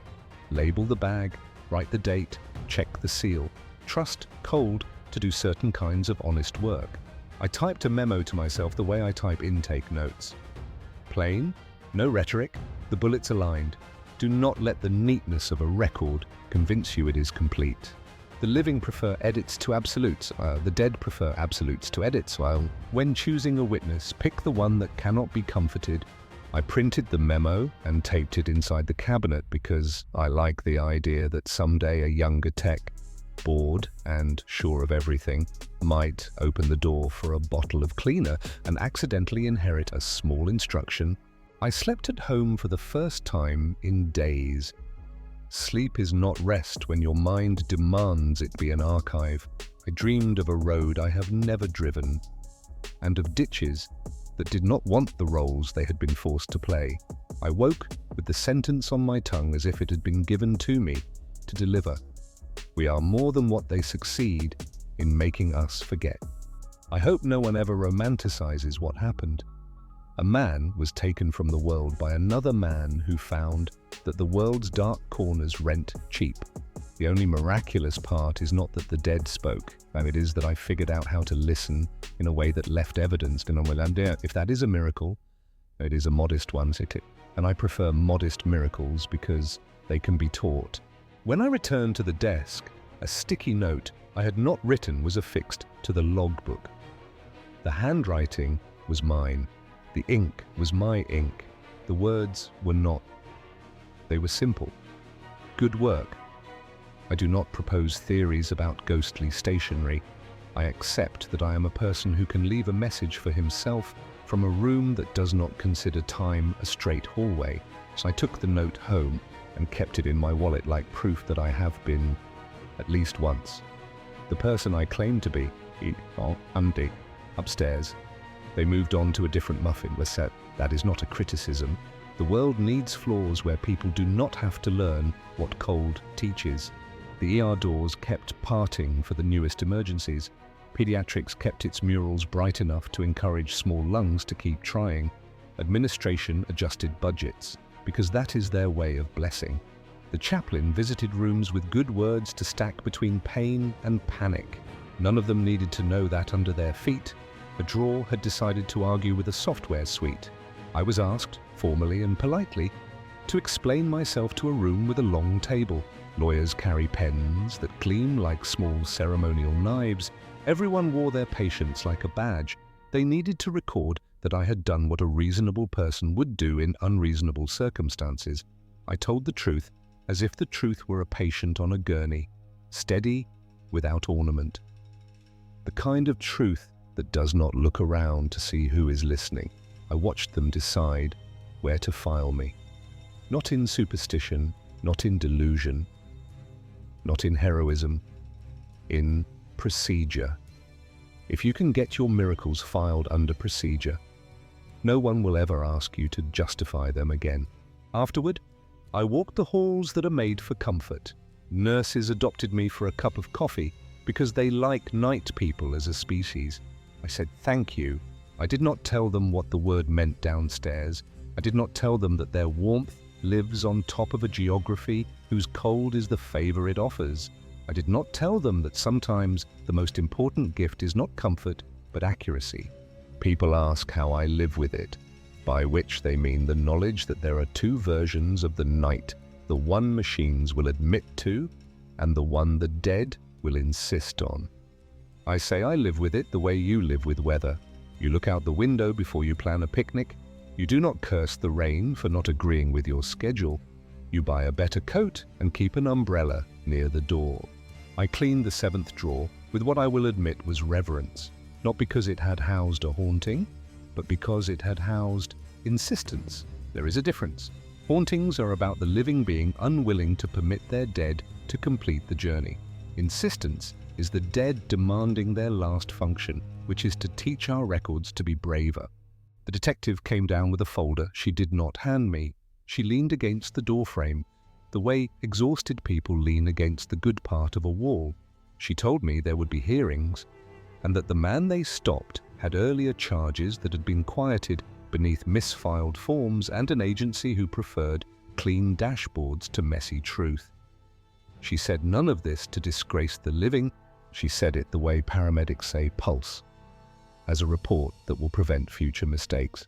I asked her, roughly, if there would be names, if the Patton's anonymous leaves would be named as a grove. She said yes, not with fanfare, but with the matter-of-fact inflection of someone who has seen a file stamped in the right color at last. Names are not trophies, they are the dignity returned. Before she left, she stepped near the 7th drawer as if to thank it the way you thank an instrument after a surgery that worked. She did not touch it. She did not need to, but we all knew etiquette now. For a week, the room behaved like rooms do when the story has been brought to heel. Quiet is not a miracle, it's a decision. I did my checklists, changed a filter that had been asking, updated the logbook, sharpened a pencil because I prefer pencils. If you keep a place tidy enough, it begins to repay you. The presence of the dead who know that someone finally is listening to their stories. The sentence came to me whole like that. And I wrote it at the top of a page because I am learning that sometimes you have to turn a feeling into a form or it will evaporate before you can drink it. People assume that after something like this, a man either starts believing everything or nothing. I did neither. I only adjusted the scale I used to weigh unlikely things. Tape went on the heavier side, and paper, too. So did the small courtesy of refusing to look away from what a room is trying to tell you. I do not trust the part of me that desires spectacle. Spectacle is how you lose the thread. We had a thread with somebody. We followed it. That is all. When I say the drawer stopped opening, I don't mean it repented. I mean it retired. Work concluded. Job complete. There are groceries to be carried upstairs and hands to be washed and 1,000 other tasks that do not ask you to consider the metaphysics of cold storage, but the night has a way of turning your job into your translation. I keep translating. Families still come, and I still answer their timid questions in the language of procedures, because procedure is a gentle river that ferries the stunned from one bank to the next. I do not tell them about erasures or tapes. I tell them we will keep what they love from being further harmed by time. That is not a metaphor. That is refrigeration and seals and a timetable that is not cruel. Sometimes, when the room is in that deep, respectful quiet, a draft I cannot trace presses the hair on my forearms flat. I do not dramatize this. I say hello, the way you greet a neighbor on their porch in the evening. One night, only once, I found a small fold of paper where I keep the spare tags. On it, in block letters that could have been mine on a day I wanted my handwriting to audition for legibility, was a phrase, "Keep the tape rolling." I laughed, not at the note, but at myself for needing reminders to continue the very habit that had saved the story. I slipped the paper under the plastic cover of my badge. It rides there now, like a private motto. A paramedic I know asked if I believed the man had wanted revenge. I said no. Revenge prefers an audience big enough to hum with gossip. What he wanted was the thing everyone wants when they die without a witness: repair. Not of the body. That is not our department. Repair of the narrative thread that connects a person to the world. If you fix the thread, the world continues without wobbling as badly. That is work worth staying late for. I sometimes drive the long way home when the sky is the particular grey that refuses to resolve. I do not detour past that highway. I do not take souvenirs from other people's tragedies. I go instead to a river that will not remind me of roads. I stand and watch the water keep its appointment with the sea without over-explaining itself. Flow is not a metaphor I use lightly, but it comforts me to see a thing that will not let itself be edited by any one man's plan. Back at work, I have added one line to our standard orientation for new night text. It comes after the part about respecting personal effects and before the section on interdepartmental chain of custody. I point to the camera and I say, some afternoons it will record exactly what you saw. Some nights it will record what you could not.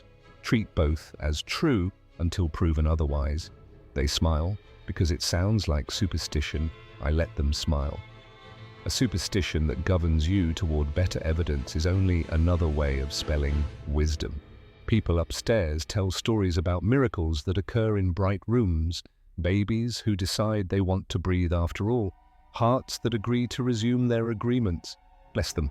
We need those stories. Like down here, our miracles are smaller, more stubborn.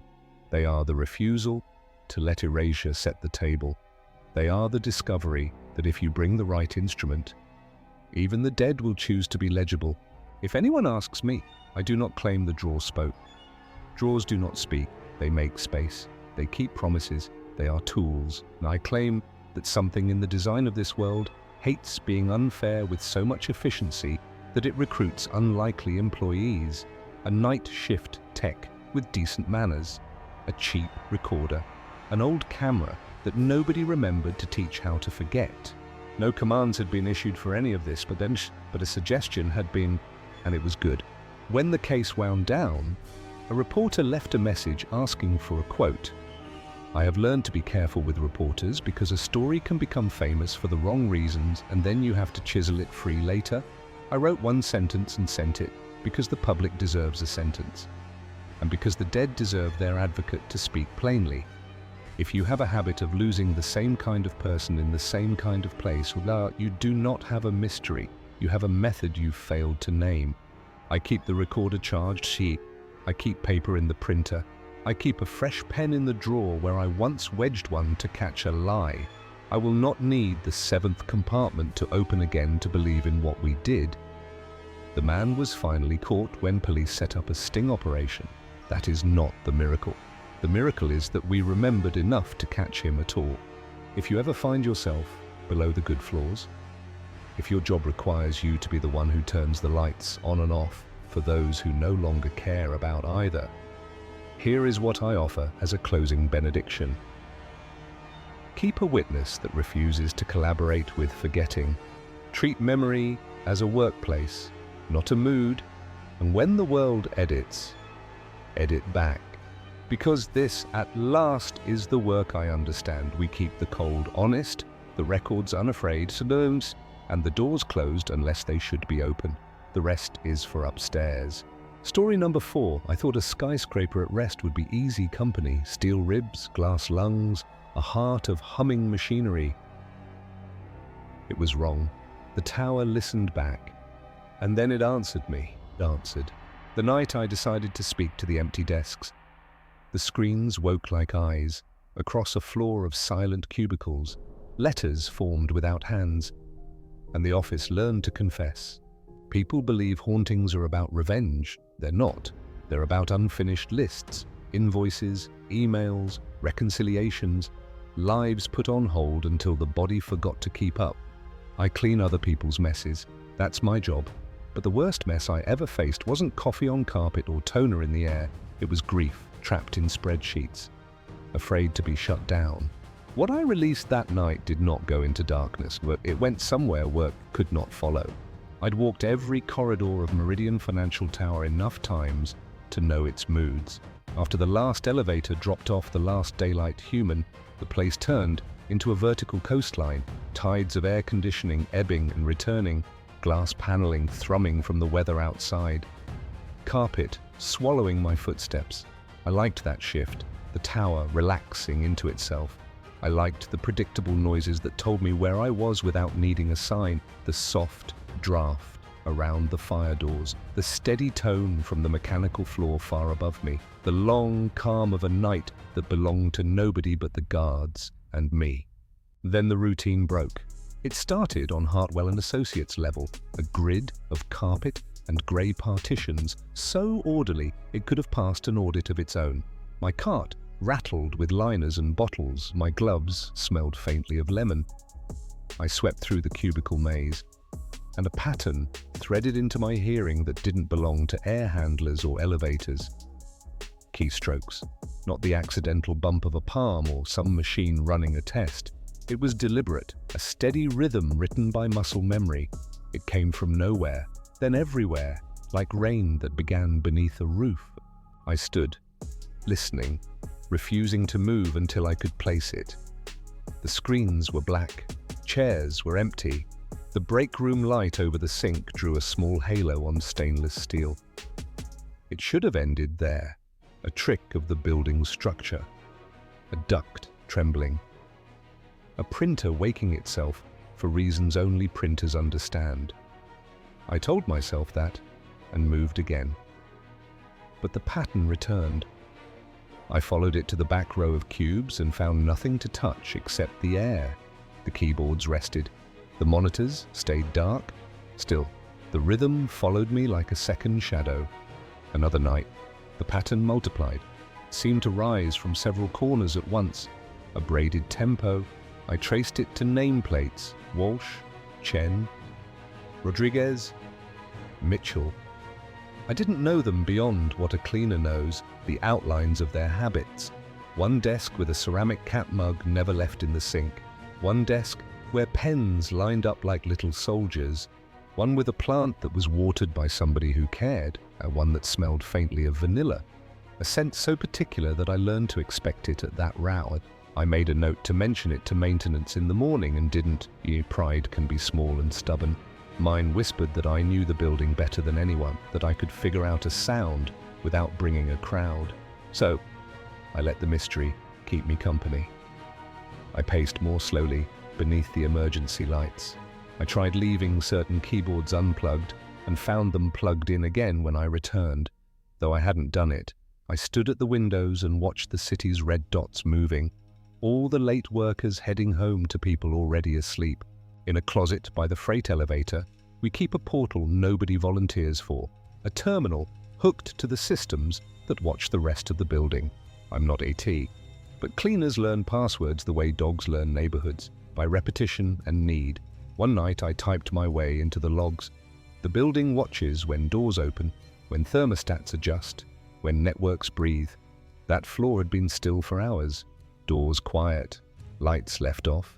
The network, though, told another story. File names had opened, drafts had been created, units of input had been counted one after the other.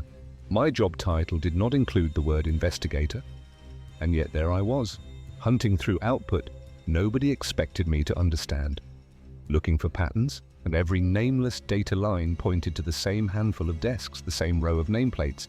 I stared at the list until my own reflection swam up in the dark monitor. I'd wiped the fingerprints from those screens so many times that my hands recognized the bevel. The logs might be wrong. Automation could pretend to be a person, and yet the pattern obeyed human habits. It had the shape of focus and fatigue. There was meaning in how long a draft took to open, in how many inputs it took to correct a sentence the first time, and how many fewer the second. I walked back along the aisles with my cart, a pilgrim with supplies, and paused at each chair. When personalities leave a company, only their traces remain: a photo, a notebook with 5 unfilled pages, an old name tag tucked into a drawer, Cleaning makes you intimate with strangers. I knew who ate at their desk and who hated crumbs. I knew who kept hand cream and who borrowed it.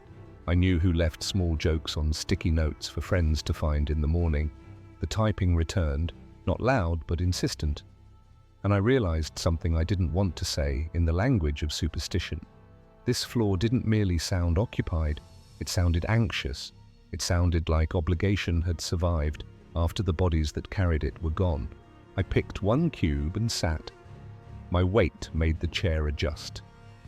The keyboard sat still. The mug on the desk was printed with a cat, so round it felt like a dare against gravity. I didn't touch anything. I just waited. The way you wait beside someone who's trying to remember a name. The rhythm faded as if it, too, were listening. My eyes adjusted until the outlines of photos on the partition sharpened. A crowd in a parking lot. A cake at an office party. A conference lanyard. I had the sense of being watched by attention itself, not hostile, not friendly, simply present. The tower breathed, and I breathed with it. I spoke into that presence as gently as I could, not pleading, not command, a greeting, a question any human can understand. Are you there? Across the desk, the monitor answered. The light rose from nothing like a dawn under glass.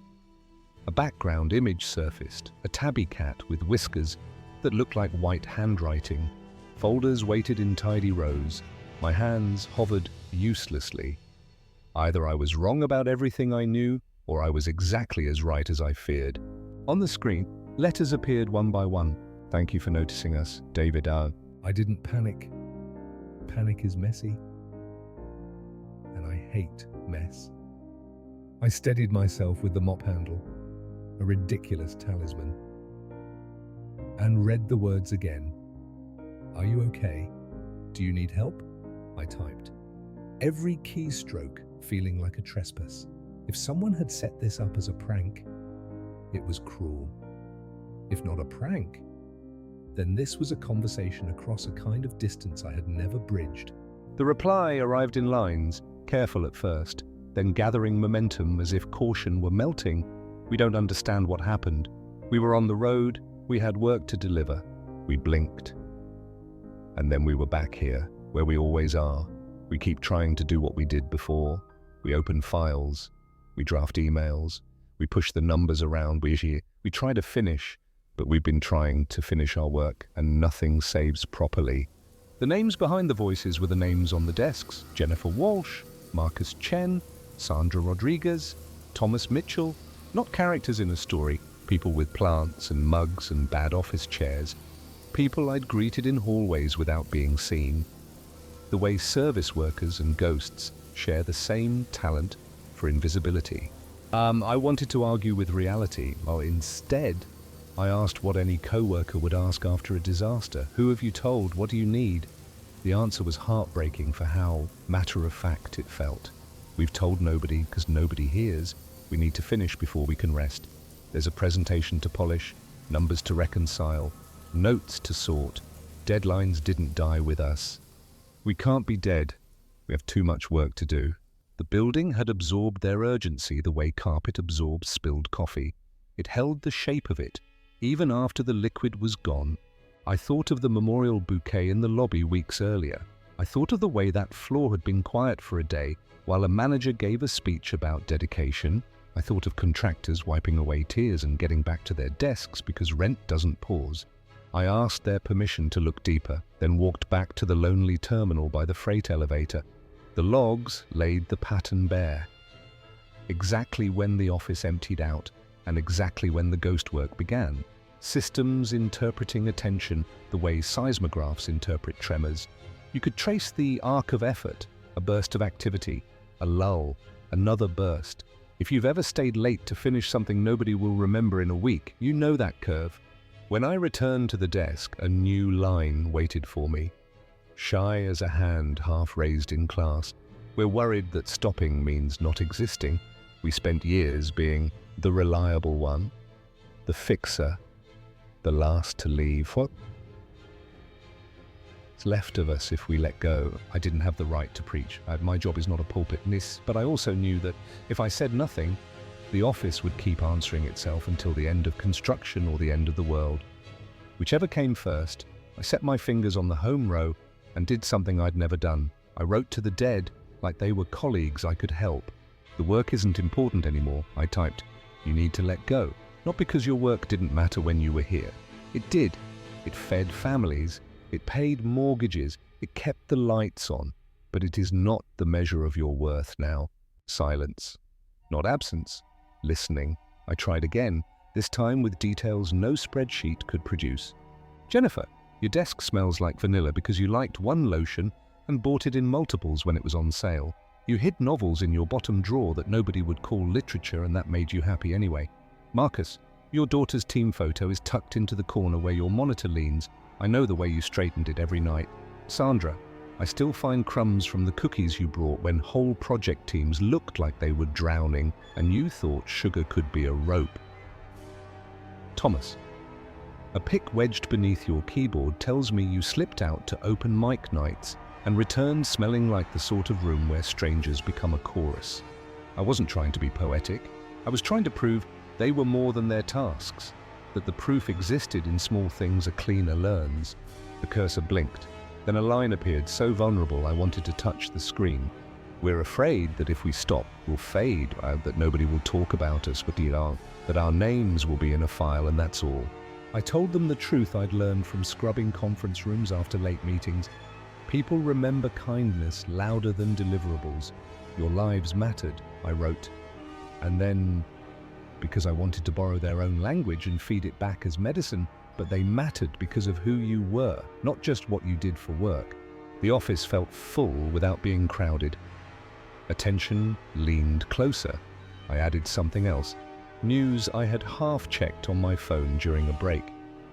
The cat in the background photo, the one with whiskers, like white brushstrokes, had been taken in by family. He looked round and satisfied in a recent picture. Mr. Whiskers was okay. I don't know if peace can travel through wiring, but something eased.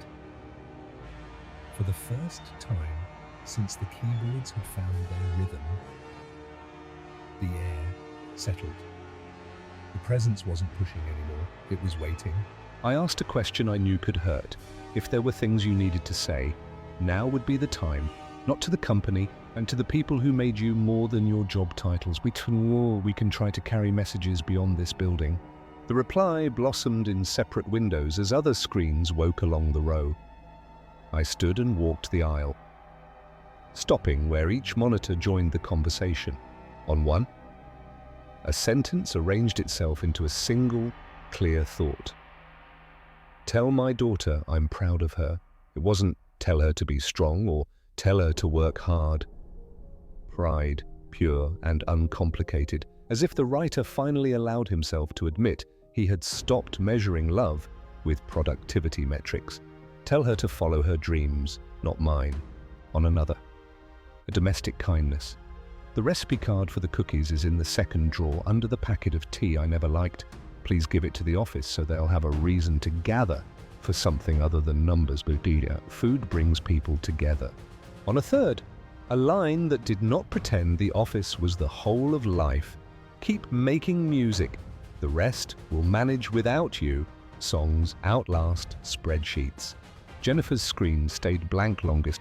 When the words did come, they weren't instructions. They were apologies turned into gratitude. Thank you for seeing us when nobody else did. Thank you for cleaning around our exhaustion without complaint. Thank you for saying we don't have to be what we used to be. It should have been enough, but grief, like any workflow, has a few more steps. We returned to the fear at the center. If we stop, do we vanish? I told them what I tell myself when I turn off a light at the end of a long corridor. Darkness isn't erasure, it's rest. You have permission to rest. There are phrases that function like keys. I could feel the locks turning inside the room. I could not see the one where their attention had been trapped. It wasn't dramatic, no rattling, no chill, just calm, replacing tension the way dawn replaces streetlights. The screens waited for a last consent. I gave them mine openly. I'll carry what you want carried. I'll deliver what you want delivered. You don't have to prove anything anymore. One by one, sentences appeared that read like breathing out after holding a breath for a long, punishing time. We love you. We are sorry we let tasks steal hours we should have given to faces. Visit when you want, not because you think we're here. We won't be tied to desks anymore. I worried the moment would fray if I waited. I typed a promise with the steadiness of a signature. I will go to your people and bring them your words. You gave enough to this place. It's time for this place to give you back. And then, because something in me wanted the story to have an ending that felt like the relief you get when a heavy box finally reaches the floor, I wrote the line that had been climbing my throat since the first night. The company will survive. Other people will do the work. People leave. New people come in. The work continues. That cycle won't save or doom anyone by itself. What matters is where the living choose to stand within it. I set my palms flat on the desk, not to claim it, but to thank it for holding their presence as long as it had to. I didn't think the building was malevolent. It had simply become a container for the only thing those four knew how to do in the hours they had left. Keep going. Someone had to tell them they were allowed to stop. I reached for the power buttons to return the floor to its usual dark. I didn't press them. The monitors did it for me. A soft wave of screens brightened across the room, one after another, not coordinated like a show, more like neighbors deciding at the same moment to turn on their porch lights. Windows opened, drafts appeared, names signed themselves. Across the office, I watched 4 lives climb out of obligation and into language. On Marcus's display, the note to his daughter finished itself with a flourish that felt like a hug. On Sandra's, a list of ingredients scrolled with the kind of precision only someone who baked lovingly can muster. Measurements, temperatures, the warning not to overmix, a reminder to share. On Thomas's, an affirmation free of numbers and budgets. On Jennifer's, a last thank you that faced outward, toward family, toward friends, toward the co-workers who would come in the morning and find nothing supernatural left to show off, only a new quiet. I didn't record it. Some things aren't meant for screenshots. I memorized what I could and hoped memory could be faithful for once. The building did not roar or groan, it exhaled. The messages stayed exactly long enough for me to understand they weren't accidents. The messages remained on the screens for exactly 1 minute. I counted the pace by my own pulse rather than by any clock. Then the light dimmed in unison the way a choir softens on the last note. Then all 4 computers shut down simultaneously. The monitors went dark. And with them the insistent rhythm I had followed for nights on end loosened and drifted into the same nowhere that swallows office small talk after 5 o'clock. After that, the phantom typing sounds ceased forever. I stayed. I didn't have a theological reason or a scientific one. It felt right to hold vigil. A cleaner knows when to leave and when to give a space 5 more minutes. I sat in the ergonomic chair that had never fit me and looked at the outlines of objects that meant more than they appeared to. The mug with the round cat, the straightened photo, the plant leaning toward a source of light it couldn't find after hours. I said goodnight, not out loud, but in the language attention uses when it's careful. A promise to remember. The entire floor was silent, the way a field is silent after harvest. Work done. The ground allowed to rest. When at last I stood, the tower felt changed. The building felt different now, not haunted or oppressive, but peaceful, like a weight had been lifted, burden finally set aside. I wish I could say I went home and slept perfectly. Instead, I did what I'd promised. Morning belonged to the living and to errands that mattered more than mopping. I called in and took the time to find people who would need words delivered from a place nobody should have to imagine. There's a kind of courage that has nothing to do with bravery and everything to do with listening. Offices celebrate the former because it looks good in presentations. The latter saves people. I carried 4 courage notes into daylight. I have no practice in telling strangers the last message their dead left behind on a computer the dead no longer should have been able to use. I tried to be ordinary, and then I said hello at doors, and I held my cap in my hands. I chose sentences that put the weight where it belonged, on love, not on the impossible way it came to me. A sister with a practical haircut and kind eyes asked first about the cat. I told her what I'd seen on a social page, round, satisfied, eyes half closed, like he trusted the sun. She laughed like somebody being unwrapped, and then cried in the same breath. We talked about paperbacks stuffed into drawers and about how taste isn't a contest. We honored a woman who wrote immaculate emails and read lowbrow fiction without apology. A teenager who looked like a smaller, braver version of her father met me in a doorway and folded her arms like armor until I said the exact words I had memorized. Tell my daughter I'm proud of her. Tell her to follow her dreams, not mine. The folding fell away. She didn't ask for proof. Maybe she recognized the phrasing. Maybe she recognized the way grief can make the body heavier in an instant and lighter after. But we talked about what she wanted to study, which had nothing to do with ledgers. A man in a kitchen found a recipe card exactly where the message said it would be and held it like an heirloom. He promised the office would gather for sweetness on hard days. He called a few co-workers and told them to expect something good soon. I imagined an entire floor smelling like butter and sugar instead of stress.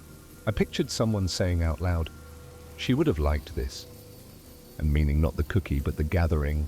2 guys in faded band shirts met me in a garage cluttered with cables and hope. When I told them keep making music, they made space on an amp and sat down like the sentence had lowered their blood pressure. We traded stories about rooms above bars and about the way a small audience can keep you alive for a week. They promised a tribute with more melody than sorrow. I didn't tell anyone about screens lighting by themselves. I didn't describe the way the air changes when attention becomes reverence. I brought what belonged to them and left with thanks.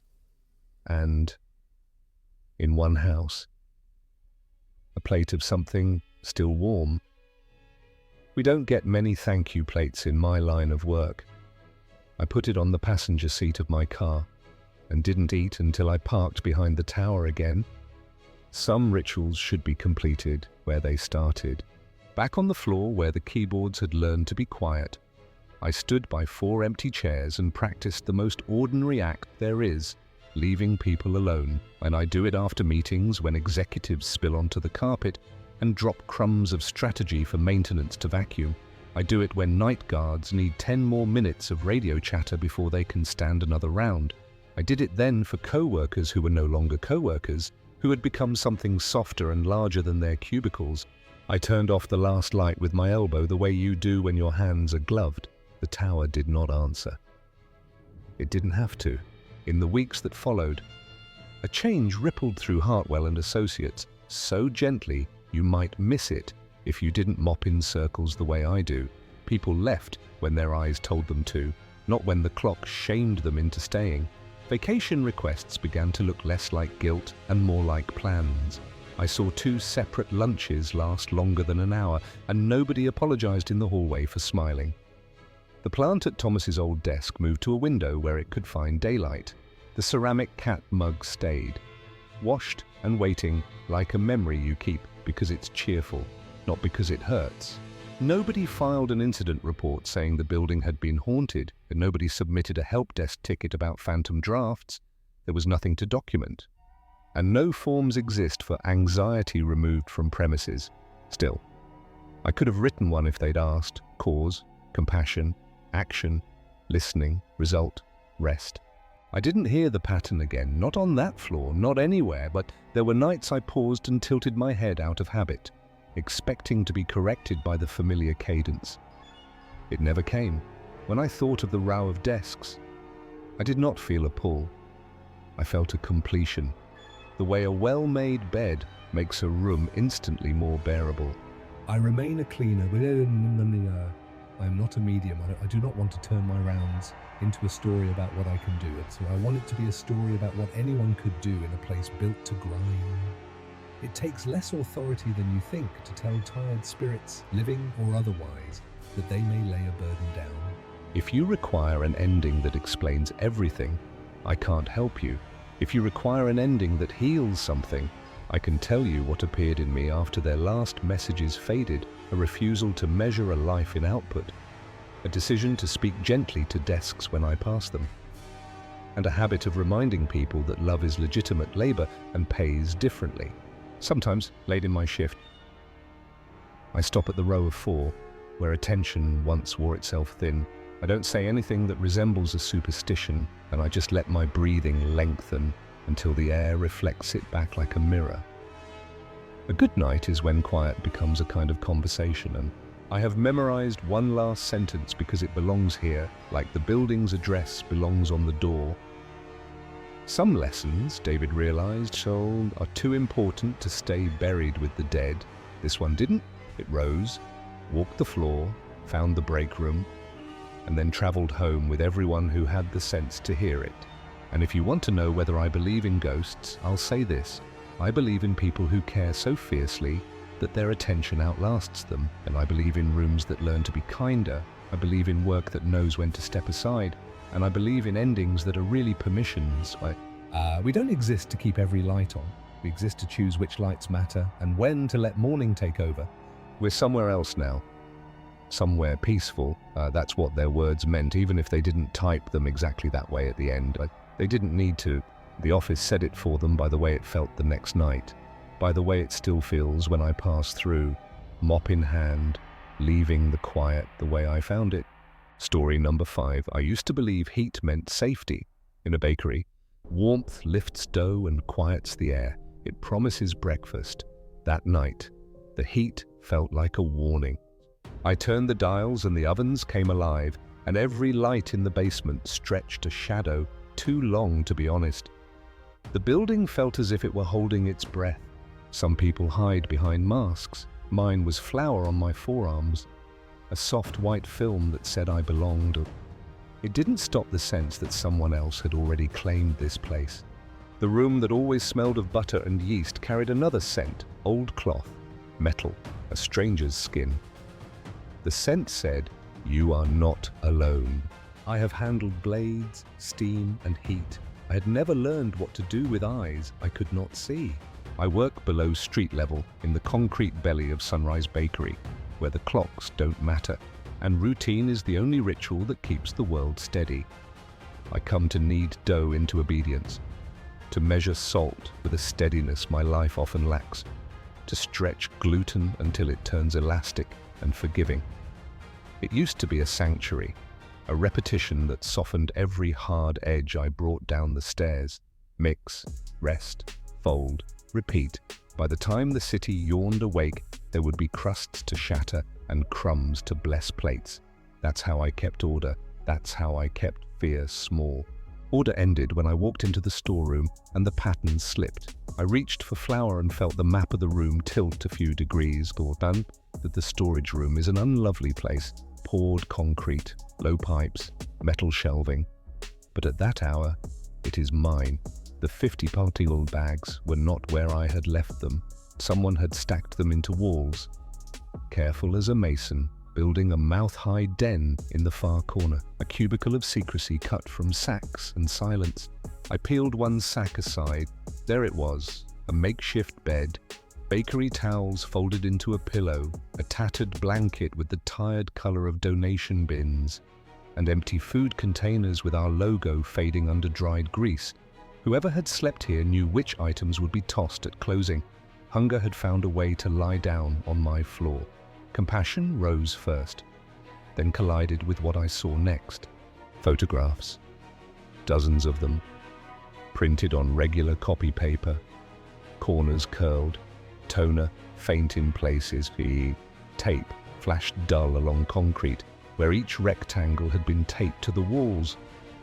At first I didn't recognize myself, then every angle became my angle, my profile through the window as I scored batards, my hands dusting a peel, the way I tuck hair back under a band, my shadow at the sink. Outside, shots from the alley. Inside, shots from here. Some looked months old, some looked like yesterday. Beneath the photos lay a notebook. The handwriting was square and patient. The kind used by people who don't like to cross anything out. There were routes, habits, brand names, the exact way I park, the order I touch equipment, the fact that I talk to myself when I'm shaping croissants, things you only notice if you live your life through my windows. And my name appeared, then my daughter's, then the narrow street where we rent our apartment. Now, it didn't read like a confession, it read like a manual. I should have called immediately. Instead, I held my phone without pressing anything, as if the weight alone might count as courage. A stubborn part of me refused to surrender a room I had earned with scarred hands and burned wrists.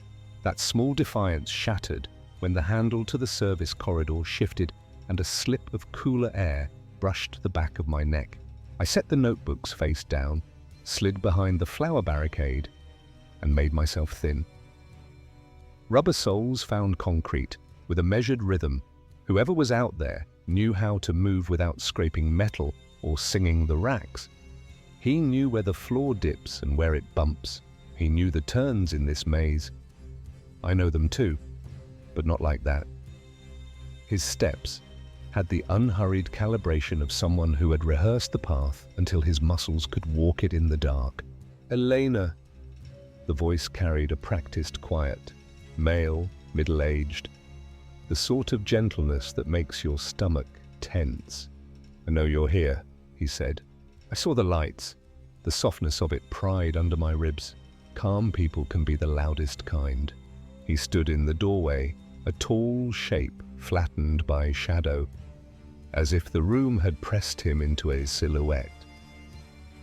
Something metal glinted in his hand. A small flashlight or something worse? I know this looks bad, he said. The photos, the notebook, but I want you to understand that everything I've done has been out of care. I've been looking out for you. I anchored my breath low and watched him step closer. His face came into the spill of light. A face you forget the moment you look away. He looked like someone's father or uncle. The sort of man who blends into checkout lines, who holds a door without smiling. It was exactly the kind of face I fear, the kind the world trains you to trust without thinking.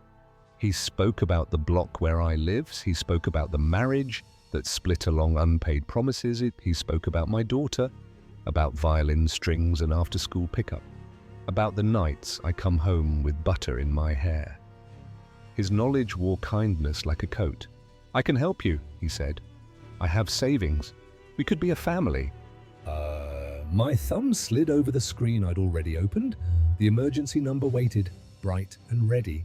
Fear makes simple things complicated. That's its favorite trick. I pressed. A dispatcher answered with the clipped patience of someone who believes you before you say why. And I let my breath carry words like thread through cloth. Basement. Bakery. Intruder. I lowered the phone into a drape of towels and moved when his gaze flicked toward the row of proofers. Who are you talking to? The question wasn't loud. It didn't need volume. He moved with the method I recognized from those notebook pages, a slow grid that would eventually touch every square of the room. I feinted left, then broke right toward the main floor. He caught my sleeve. Fabric burned a line along my forearm as I twisted out. The place I loved became architecture against me. Mixers like pillars, proofers like walls, racks a forest of metal. He navigated with practiced ease. And that was the worst part. He had learned this space as if learning me. You can't run forever, he called. You can't run from me forever. The line sounded less like a threat and more like what he believed about gravity. He was wrong. I do not run forever. I run until I reach steel. The ovens along the wall glowed with a banked light that made the tile look bruised.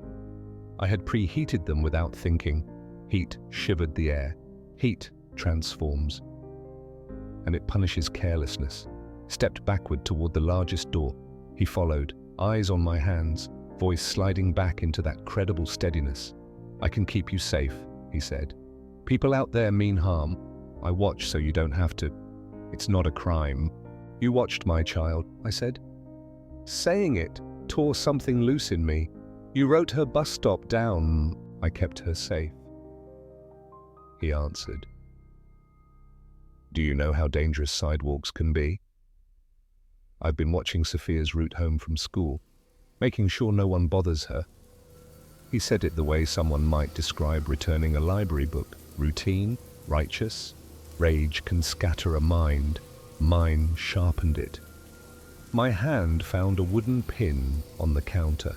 I raised it, and he caught my wrist with practiced neatness, twisting until the tool dropped, his fingers firm but almost gentle, as if training me in proper motion. "Let go," I said. He shook his head, still reasonable. "We're only talking." I took a long side step and turned so that his back lined with the largest stainless door. Heat is the bakery's border. Dough may cross, skin may not, and I pulled the handle. The seal broke. A wave of superheated air spilled out. Not dramatic, not loud, only the relentless surge of physics doing what it always does. He flinched, arm rising to shield his face. I used the angle of his elbow and the slick of sweat between our hands, put my shoulder where the hinge would steal his balance, and pushed. The edge of the door caught his shirt. Light licked the fabric. He stumbled sideways and hit the tile, beating at the flare. I didn't wait to decide whether I had hurt him enough or too much. I backed, feet flat for balance, kept backing until my fingers bridged the cold metal bar of the alley door and stepped into a square of air so clean it felt like drinking water. Sirens braided with street noise. Officers came with practiced questions. Medics came with blankets and the measured calm of people who moved toward danger without ceremony. He lived at the hospital. They mapped the burns and wrote numbers next to pain. Later, in his small apartment, they gathered the things that make prosecutors breathe easier. The photos, floor plans, a calendar crowded with my initials, maps of school routes. Paper is patient. It held enough to name the obvious and to charge him for what the law could see. I did not go back to that basement, and I took a position in a different shop with tall windows and constant conversation. I learned new ovens, different yeasts, a fresh choreography. I put security cameras at the corners of my walls at home. I rewrote every habit with the ruthlessness I once reserved for bad dough. I told my daughter what she needed to know and nothing that would turn her nights sour. I showed her how to lift her gaze, how to speak in a tone that carries distance, how to step into a store if a certain kind of stranger matches her steps. Courts moved on their calendar, hearings, paper, a line of witnesses, a decision. He was sentenced to 5 years in prison. People tell you that should feel like a conclusion. It isn't. A sentence is numbers on paper. Fear is a shape you carry in muscle memory, the way your hand checks a lock twice, the way you choose where to stand while you turn the key. Sometimes, pulling a tray in the new place, I find a photograph in my mind, my hands at work, seen by someone else. That is what lingers, not the rush to the alley or the brief flare of fabric by the oven door, but the months I didn't know I was a character in someone else's pages. What haunts me is ordinariness worn like camouflage. An industrial ovens bank looks like progress. A neighborly smile looks like safety. A notebook looks harmless. And yet, I arrange my life now the way I arrange loaves on a peel, spaced, measured, no edges touching. At home, there is glass that sees for me and a plan rehearsed for voices that sound too calm. At work, there is noise and foot traffic, and the kind of light a person cannot melt into. Monsters rarely look like monsters. They look like commuters and customers and men with small tools in their hands. And they speak about care as if care were a leash. I no longer assume heat means safety. Heat tells the truth about what it touches. It told the truth that night. It told me I am not helpless. It told me tenderness without consent is only control, wearing a better suit. I listen to heat now, and to my own steadiness in rooms where no one else is supposed to be. Mix, rest, fold, repeat, my motions, my notes, my life. I keep a handful of details intact because they belong to the record, not because I owe him presence in my memory. Sunrise Bakery was real. Industrial ovens lined that wall. The den was in the storage room behind 50 palpable bags. A makeshift bed waited with a tattered blanket and empty food containers. There were photographs, printed on regular copy paper, each one taped to the walls. He kept saying, "I can help you," and we could be a family. His cool assurance that the police won't get here in time, the way he framed his watching as protection, it's not a crime. And the truth I live with now, which is mine alone. Story number 6, the first night I learned that silence has weight. It settled over the Westfield concourse like dust, heavy, patient, almost kind. I thought I could carry it. Then the place began answering me, not with footsteps or doors but with things that belonged to daylight. Glow, music, the theatre of welcome. Security work taught me the difference between danger and dread. Danger has edges you can see. Dread drifts. It finds your name. I told myself a building cannot want, a building cannot invite, a building cannot remember. That was before Westfield corrected me. By the time the cameras showed a crowd that wasn't there, it was already inside my head, arranging my thoughts like mannequins in a window. 12 years of security work had me walking in straight lines and thinking in straight lines. I liked rules that fit in my pocket. Check the doors, sweep the lots, test the locks, log the times. Westfield was supposed to be easy, a sleeping giant, harmless in its coma, a paycheck with long hallways. The stores were shut, the food court stripped, the central fountain covered under a tarp like a forgotten statue. But I took the job because my life had become a corridor anyway. I tell you this so you understand I was not hunting for stories. I was hunting for copper thieves and kids who wanted a place to be loud. Instead, I got the opposite, a building that spoke without raising its voice. The first hint was music, not from a phone, not from a car outside. It arrived as if the air knew the melody before I did. A sequence of notes that belonged to the water feature that hadn't run in months. A soft, tinkling melody that had once provided ambient sound for shoppers.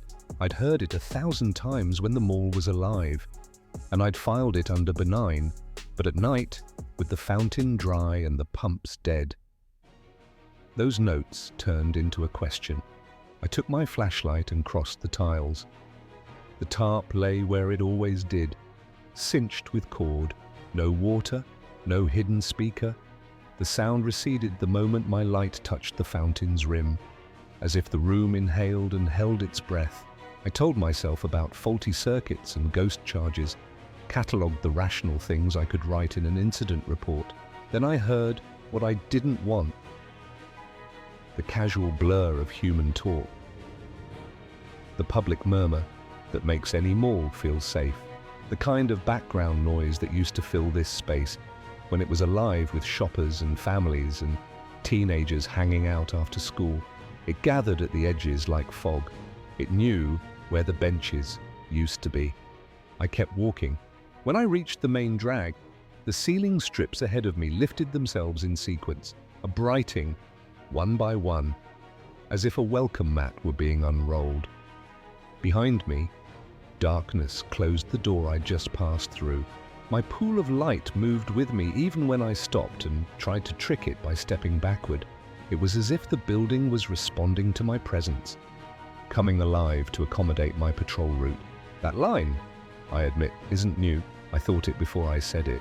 The mall pressed it into my head. Frank would have told me the same thing he told me later. Grids misbehave, motion sensors forget, timers drift. He's right about buildings that sleep, but Westfield wasn't sleeping.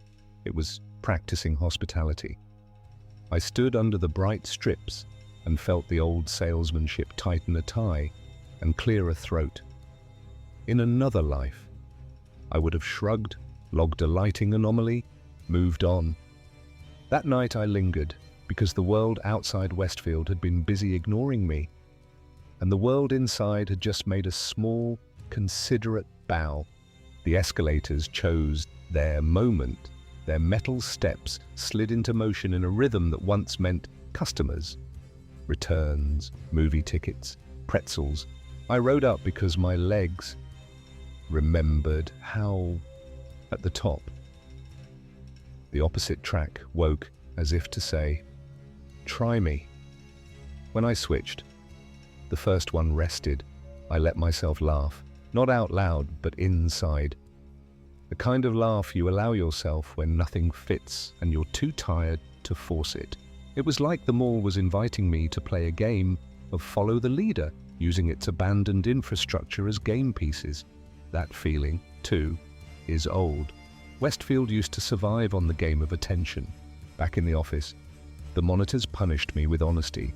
Dark corridors, dead escalators, a fountain that didn't sing. My body insisted on a different truth. I could have let the cameras win. I could have trusted wires more than nerves.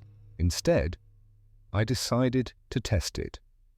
I walked to the deadest spot I knew, the old novelty store with its neon jokes and plastic mischief, and sat on a bench like a customer who had all the time in the world. The sign answered. Purple and green touched the tiles. The in-store playlist, 2 years out of fashion, stepped from the speakers with confidence across the way. The game store answered by flexing its screens. Down the row, the electronics boutique threw a commercial at nobody. It was like the stores were competing for my attention, each one trying to lure me inside with the same marketing techniques they'd used when they were operational. Maybe this is where I should say I was lonely, but it would be easy to blame everything on that. But loneliness isn't a switch, it's a thermostat. And Westfield knew how to set rooms to comfortable. In the food court, ovens glowed behind gates. A coffee machine breathed like an animal that had found a warm corner. The yogurt spout rotated its small, pointless circle. I could have stood there forever, just letting the place remember itself. Then the conversation sharpened from a crowd to specifics, mother and child, friends with a wedding to plan, an older couple negotiating the math of a long day. They did not sound theatrical. They sounded routine. As if routine were the miracle. The conversations were mundane. The kind of everyday interactions that had filled this space thousands of times over the years. Any mall manager would call it ambience. I call it intimacy. I sat and listened, because nobody ever tells a security guard anything true unless they think you're furniture. "Hello," I said anyway, I'm adult. I'm not proud of the need in that word. I just wanted acknowledgement from something that had already made room for me. The sound stopped, the room adjusted, then the voices came back, and every topic bent toward me. "Look, there's the security guard. He looks lonely. Someone should talk to him. Make him feel welcome." Welcomed. It's a dangerous verb when the door belongs to something that doesn't sleep. When I pushed back from the table, the chair toppled. The echo bounced around the food court and died. The voices didn't care about the clatter.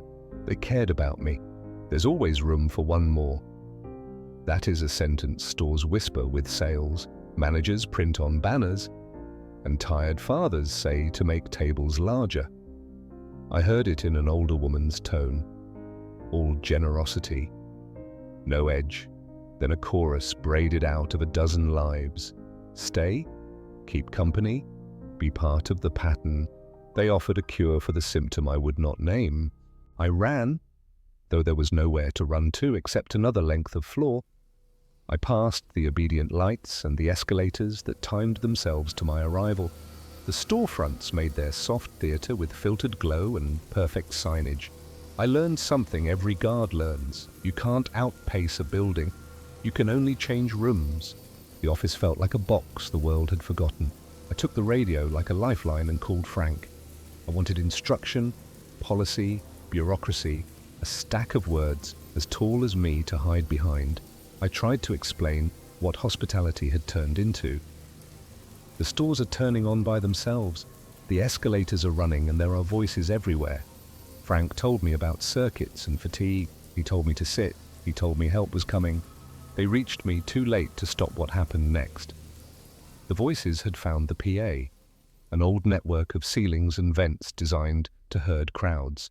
Now that same network braided everything Westfield had ever heard into a public memory. Shoppers discussing their purchases, employees talking about their shifts, maintenance workers coordinating repairs. The accumulated voice of 20 years of human activity in the Westfield shopping center. That's the way my mind phrases it, like a plaque at an exhibit. The building curated itself. Why are you afraid of us? That line rose through the mix without force. The way a manager might ask if everything was all right with the meal, and I looked up at the monitors, expecting the honest dark. Instead, I found midday, fully operational, brightly lit, filled with shoppers and families. Children pulled on sleeves, teenagers assessed each other, a couple argued softly about a movie or a sweater. The fountain was running. The food court was packed. On one screen, a woman I didn't know turned her head, smiled into the lens, and raised her fingers in a wave. The camera isn't a face, but she made it one. I told myself what any veteran tells himself. Cameras lie less than hearts. I stood to prove it. The doorway was the same as it had been all week. Grates down. Corridors dim. "You can see us now," the voice said, almost amused. "The cameras can see us. We're still here.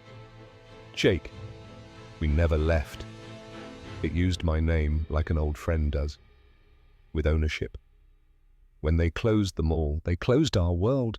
That part cut something I didn't know I had. It made me think of all the spaces that end before the people inside them are ready to go. Join us. Jake. Stay with us forever. You'll never have to leave. Never have to worry about the outside world again. The mall will take care of you, just like it took care of all of us. I wish I could say I fought that promise with logic. What I did was cover my eyes, as if sight had been the problem. It wasn't. Images bled through the lids anyway, not pictures exactly, but arrangements, racks aligned, floors buffed to a patient sheen, directories that knew where everything belonged. The mall loves order. Order is a lullaby if your life has been loud in all the wrong ways. Frank arrived with 2 guards who believed in what hands can do: open a door, lift a person, move a body from a chair to a gurney. To them, I was a man talking to air. To me, the air had faces. I answered questions no one else heard. I nodded toward people whose names I could almost supply. The paramedics did what they were trained to do. They gave me a different kind of quiet and drove me into a corridor with bright ceilings and clipboards. Later, a doctor gave me terms I could file: psychotic break, isolation, stress, words shaped like lifelines. I took them because lifelines are still lines. 3 weeks taught me the math of daytime, grocery store aisles crowded with people who ask where the cereal is, loading docks full of trucks, managers who call you by the name on your badge because they can read. I wrapped myself in noise because the other kind of sound, the curated kind, had not left me in lulls. The PA in my head tried its volume knob. The invitations softened, but they didn't stop. They said what a truly generous place always says: there is room, you have a place, no one has to close. You might think this is where it ends. It didn't. Westfield kept working its hospitality on anyone who watched the doors. The company hired after us went through guards, the way malls go through tenants in bad years. We most quit after a few nights. The few who stayed long enough to learn the routes learned something else. The building never runs out of welcome. Some of them had to be taken from the office because they found friends there that weren't on the roster. By the time Westfield was sealed, new plates on the doors, automated eyes in the ceilings, a heartbeat of servers listening for motion. The building had already learned to make its own hours. Cameras cut and stitched glimpses of a past that refused to be past. Shoppers browsing in stores that had been closed for years. Families at tables that had been carted away. A fountain that had no water and still made music at night. If you parked across the road and waited, you could see color-warming windows that had no right to glow. You could still see the soft glow of neon signs advertising sales that ended long ago. It wasn't a haunting. Haunting implies punishment. This was loyalty, to a job well done, to a role fulfilled, to the circle of welcome and spending that kept the lights honest. I drove by sometimes after my new shift because the body does not like abrupt changes to its map. If I turned off the radio and let the car idle, I could catch a layer of talk that belonged to nobody living. A hum that used to mean community and now meant persistence. I didn't get out. I didn't need to.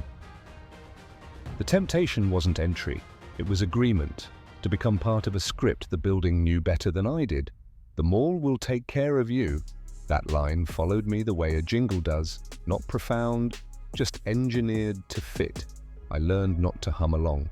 Some buildings die when they're abandoned. I've seen it.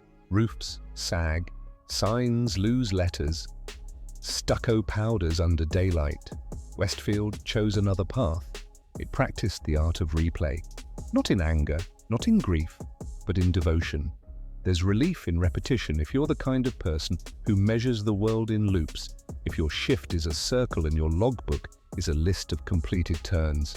The mall understood me because I had been living by its rules since before I knew I had. When people ask, well, and sometimes they do, usually at dinner breaks, when stories taste good, I tell them that Westfield isn't occupied the way a haunted house is. It is trapped between the memory of what was and the reality of what can never be again. That's not frightening. That's human. Buildings are just big versions of us. They adopt roles, they arrange their faces. They serve, they memorize the choreography that keeps them useful. Then the roles end and something in them refuses to accept the math. I could end this with a warning. That would be neat. But warnings only work on people who haven't already recognized the offer being made. Westfield's offer is the oldest one. Belong.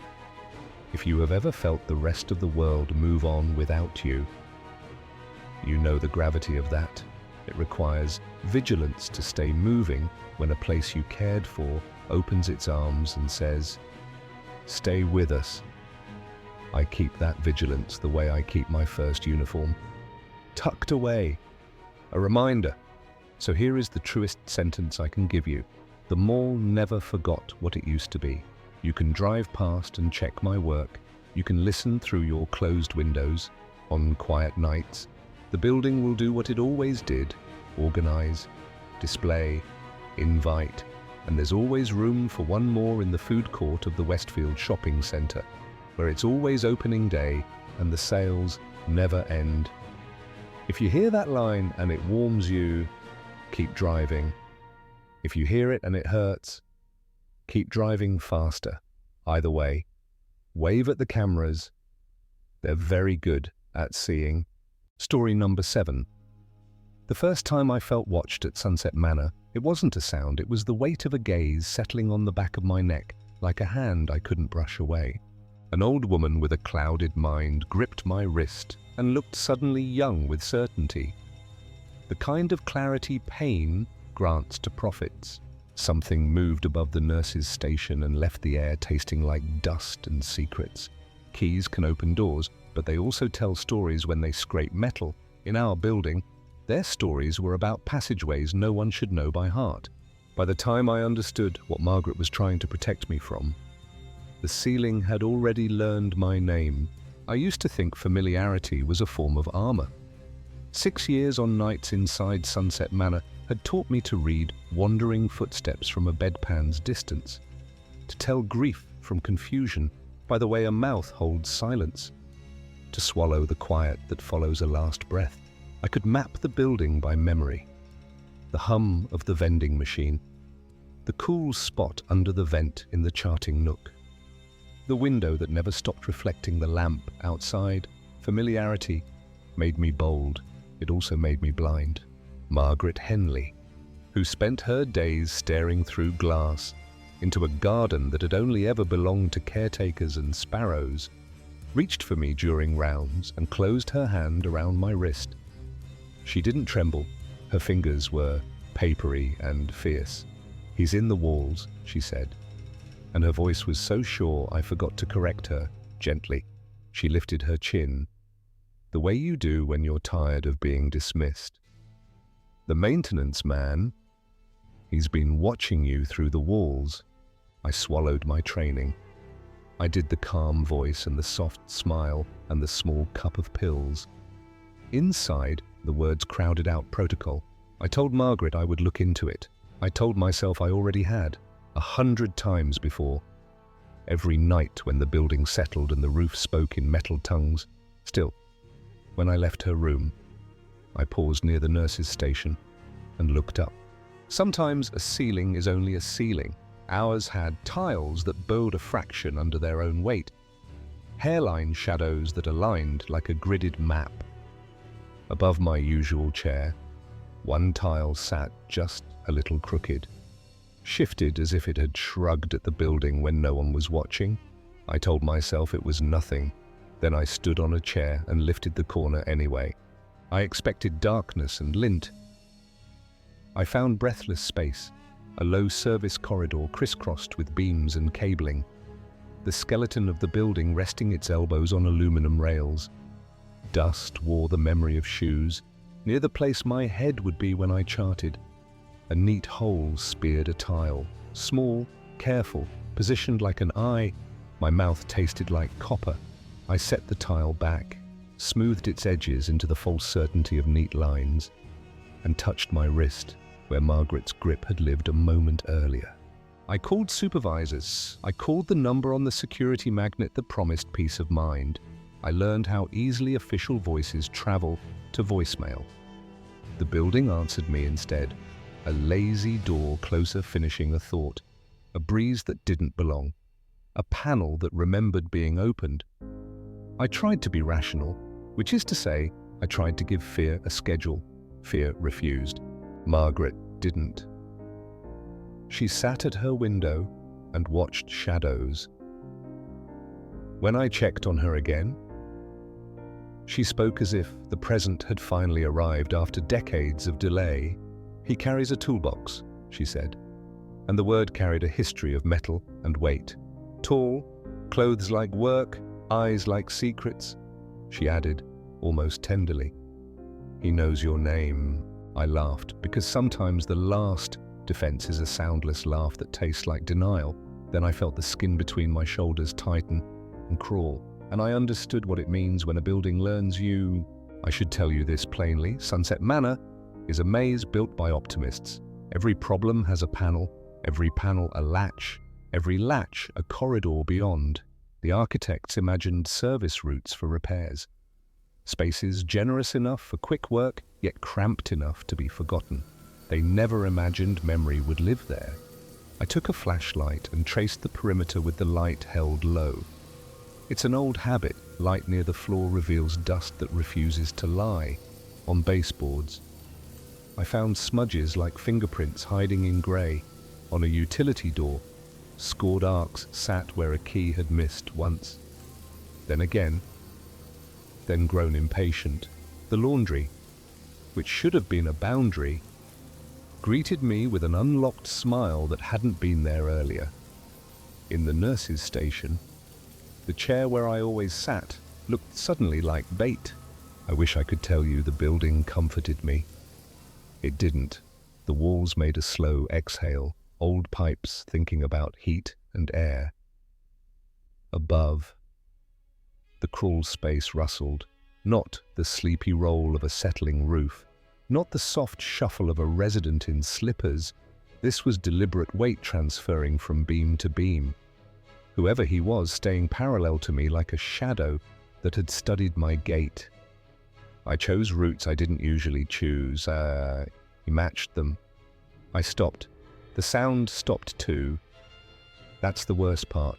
When silence decides to mimic you, It is possible to be a professional and still feel very human. I kept moving because people slept and because names on charts are not props. I knocked on wood and plastic and dreams. I looked through small windows into breaths that came slow and steady. I pretended my own breath knew what it was doing. In the administration office, a phone that should have worked stared at me with a steady indifference. Through the glass beyond, the street lit its own life, cheerful and unreachable. I had the useless sensation of being a fish in a well-appointed bowl, admired and unwarned. I didn't see him first. The building did. A tile above the main corridor slid.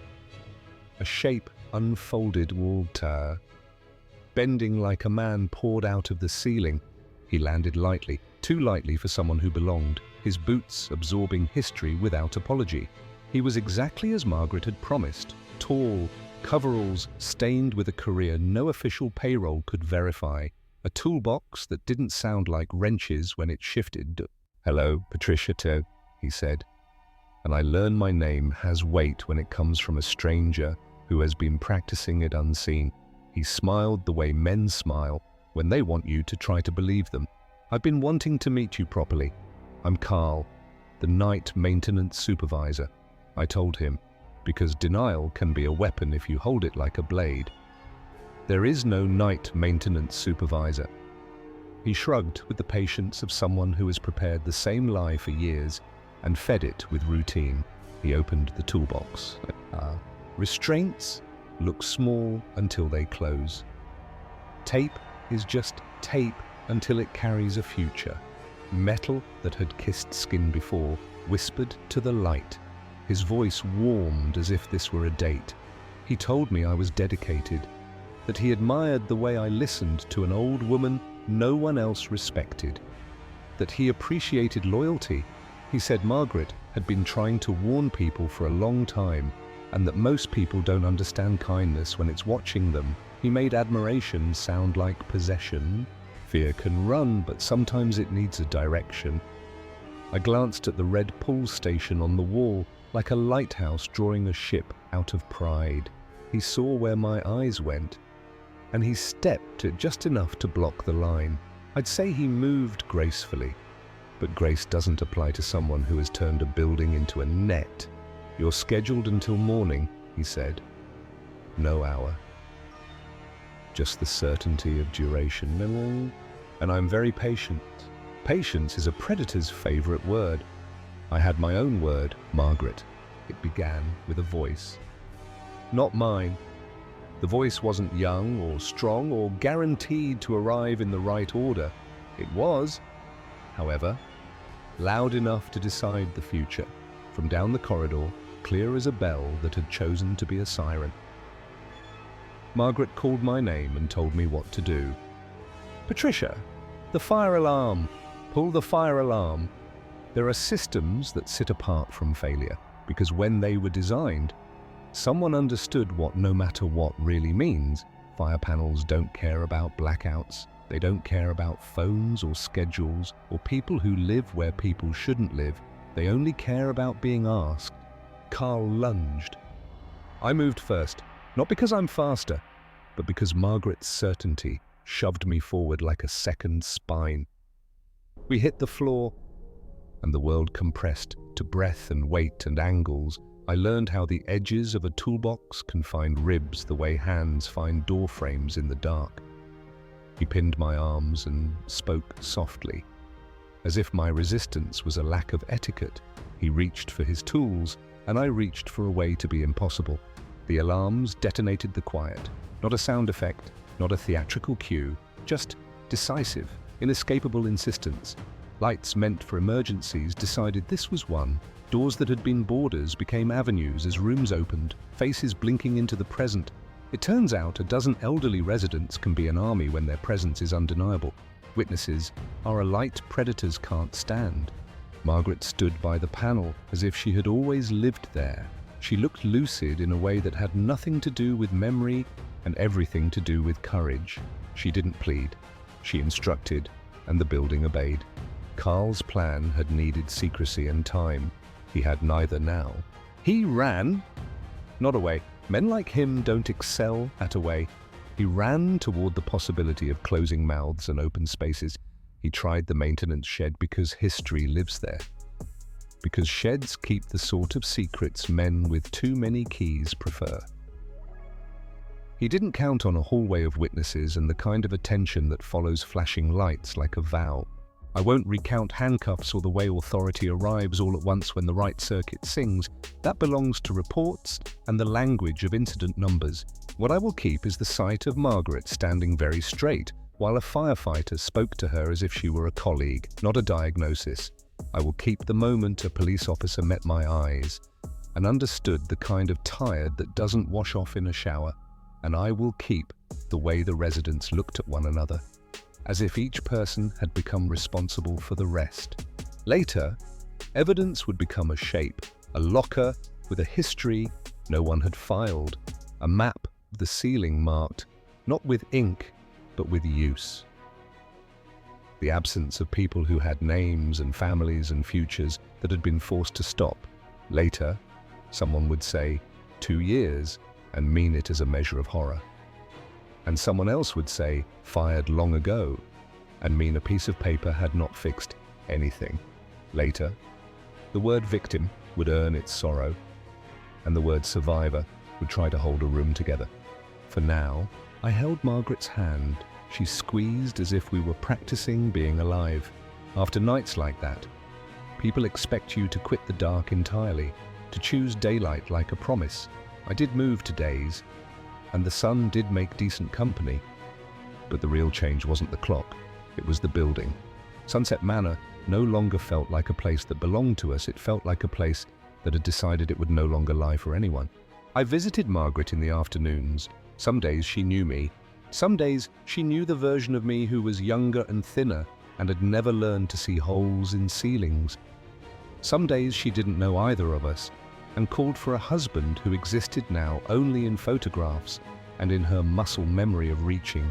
On days when the world settled briefly into clarity, she would pull me close with the kind of strength people underestimate in those who sit a lot. I'm glad you listened to me. Nobody ever listens to the old ladies, but sometimes we see things the young people miss. I told her I would keep listening. Well, I meant it. I had learned that hearing is a form of rescue, that paying attention can be as tangible as a lock or as loud as an alarm. The staff made space for her absence long before she left us. We kept her room empty after. We told the story to anyone who joined our ranks, the one about a woman whose memory came and went like weather, and who, on the exact day it needed to be clear, chose to be a lighthouse instead. We told it not because we wanted to scare people, but because fear isn't the lesson and vigilance is while respect is. The humility to accept that truth often carries an old voice. I have been asked if I am angry. Anger is a heavy coat. You can't wear it forever. I am something thinner and sharper. I am wary and I am faithful to alarms, to locked panels, to chairs that move under tiles when you're not looking. Mostly, I am faithful to the people who still sit at windows and watch gardens. They see things. They always did. Do I think of Carl? Less than you might imagine. Men like him prefer the dark. Prison is another kind of dark. And I hope it is enough. When the story returns to me, it does so in fragments, a crooked tile, a toolbox that was really a trophy case, a casual voice that believed it had the right to narrate me, an old woman turning the word listen into a command. If you're asking for a moral, I only have this. Because heroes come in all forms, and buildings learn names, and listening is a way to argue with evil. The rest is maintenance, the good kind though, the kind that keeps lights honest and corridors true. Story number 8. I count exits the way other people count sheep. 3 in the lobby, 2 down the red corridor, 1 tucked behind the ice machine. If a stranger ever studies this place, I want to know it before he knows me. The monitor wall glows like a second moon. On good nights, the hotel breathes even and slow. On bad nights, I listen for the inhale that doesn't belong. Keys, faces, patterns, these are my prayers after midnight. When a pattern fractures, I treat it like a broken bone, stabilize, then act. There's the man from 127 again. Average shoes, an uncommon patient. He moves as if time were a hallway he owns, as if every door might turn obediently under his hand. Most guests want blankets or mercy before dawn. He wanted something else entirely. The places where we are soft, where we forget to lock ourselves. I'm Rebecca Chen, and for 2 years the night audit desk at the Riverside Inn was my island in a quiet ocean. I balanced ledgers, fixed key cards, changed printer rolls, and brewed coffee strong enough to convince a county to stay awake. People think the night is for sleeping, it's for noticing. That's how I saw the man in 127 long before he ever noticed me. His folio said, Michael Torres. 3-night stay, corporate card, nothing special. His rhythm said otherwise. The first hour I logged him as a wanderer. The second, I labeled him a map. By the third, the shape of what he was doing became a sentence I could read without moving my lips. He'd approach a door, glance around to make sure no one was watching, then try the handle.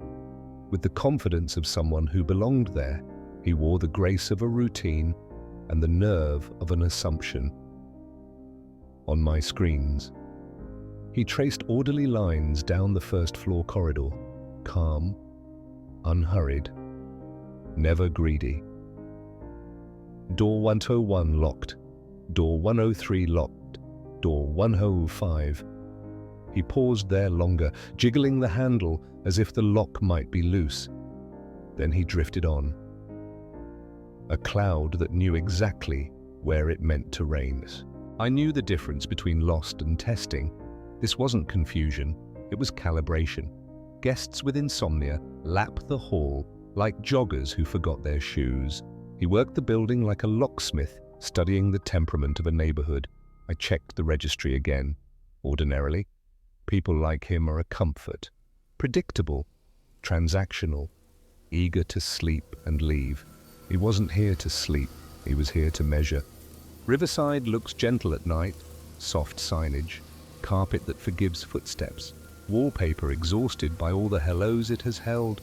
The Riverside Inn was a budget hotel that cut costs wherever possible, which meant minimal overnight support for the night audit staff. After 11, the team was a woman with a badge printer, a phone line, and a spine. I knew which keys stuck and which cameras showed a glare like a lie. I also knew that trouble rarely announces itself. It asks questions in a friendly voice. So I went to his door with the bland smile we practice behind a counter. When I knocked, the door opened as if he had been standing there rehearsing. He offered the kind of small talk that keeps you from noticing where his eyes are. He said a new city sounded different. He said he walked to quiet the noise.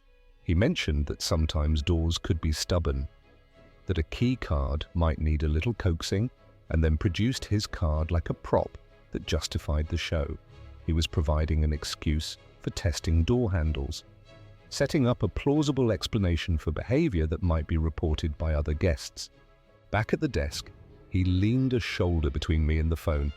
As if nothing about that geometry mattered, he praised how private the rooms felt. How well spaced. He asked how long I'd worked there, whether it got lonely. What I did if someone caused trouble. I told him we had procedures. In truth, we had me, clear eyes, practiced hands, a checklist taped under the drawer. When he floated the idea of colleagues arriving late and paying cash, he named the rooms that bracketed his, like a man selecting seats in a theatre for reasons that had nothing to do with the view.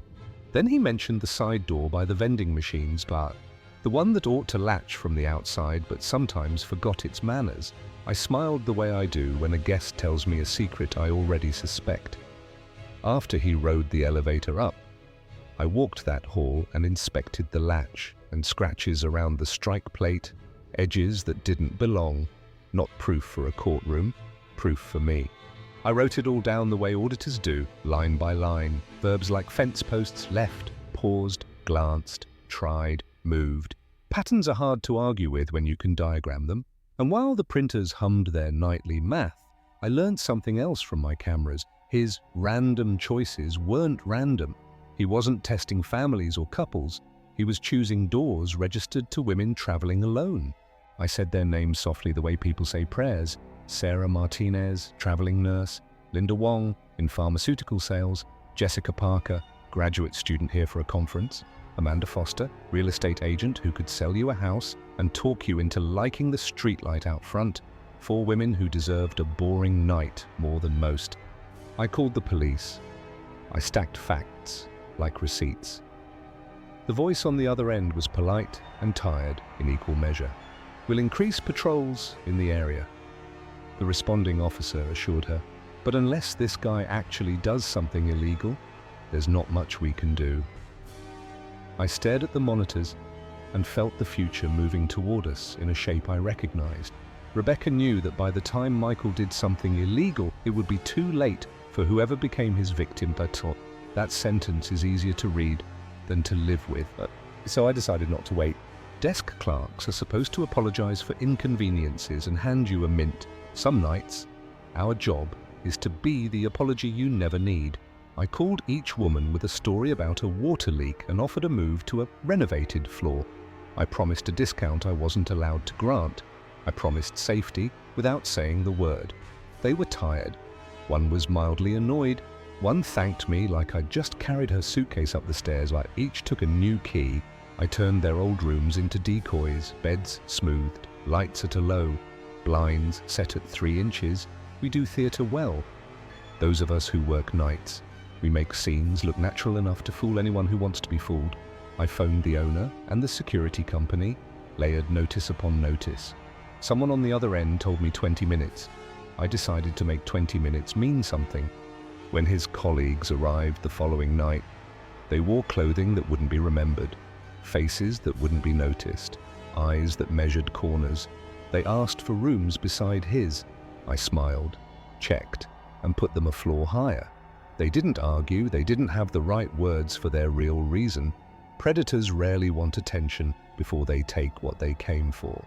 They moved separately, as if the air between them were wire. They preferred the stairwell to the elevator. They catalogued, but that's the word I use for the way they looked at everything.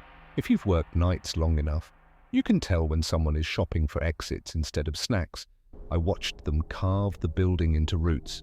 I watched them fail to notice that I was drawing 2 simple arcs on a legal pad, each line connecting a what if to a then we. At the desk, within reach of the panic button, a baseball bat leaned just out of view. The night auditor before me had left it like a misplaced umbrella. I'd kept it because habit is its own security system. I stood the bat upright and whispered a promise to the empty lobby. I will not let a hallway decide who lives here. Across the hours, I rehearsed my part, speak calmly, keep them in sight lines that have cameras. They ask for something behind me, step to the side so the panic button remains inches from my hand. If the side door misbehaves, don't chase, summon. And above all, remember that the women upstairs have already done their part by trusting me once. When you plan for the worst, it's like packing a suitcase for weather you hope won't arrive.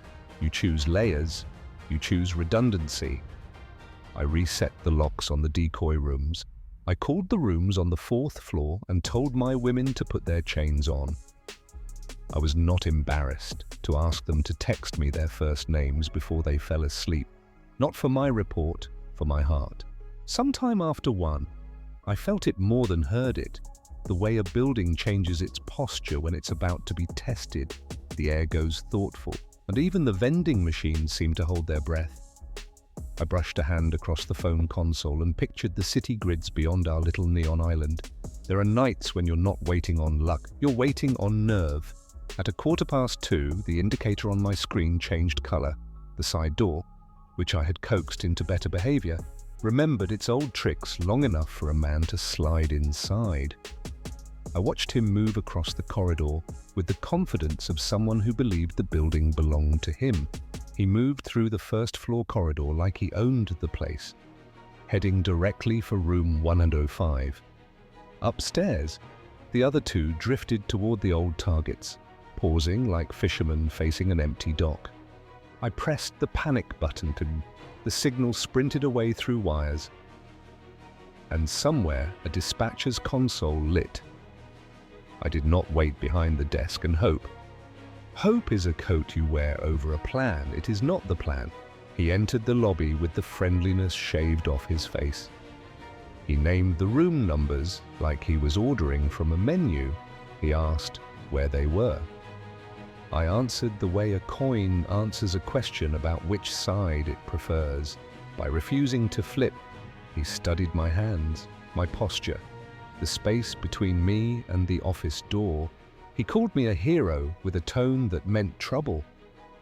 The two from upstairs found reasons to arrive, one to the left of the counter, one to the right, each aligning his body as if measuring the ligament of my exit. He asked if I'd pressed the button. He suggested it wouldn't matter. He claimed to know the city's mood, its distractions, its lawmen already busy elsewhere. I let him talk. Predators like the sound of their own almosts. I placed my palm on the counter, not the bat, and kept my voice level. I told him we'd had a lot of cancellations lately for toll. I told him people change their minds in the night and decide to drive. I told him the truth hidden inside those lies. People do leave, but not the way he meant. If you've ever been the only person awake in a building, you know how the walls can feel like friends. The lobby had watched me change paper and count the drawer and refill the candy bowl. Tonight it watched me stand between 3 men and 4 women who were no longer where they were expected to be. You don't need courage to do this job, not at first. You need posture. Courage shows up when you've run out of posture. They moved first, like a photograph, unblurring. One reached for the hallway beyond the ice machine. One tried the vestibule toward the front lot. One hovered near the door that leads behind the desk, where all the messy truths live, lost and found, extra towels, the safe. It's a curious thing to lock down a building you didn't design.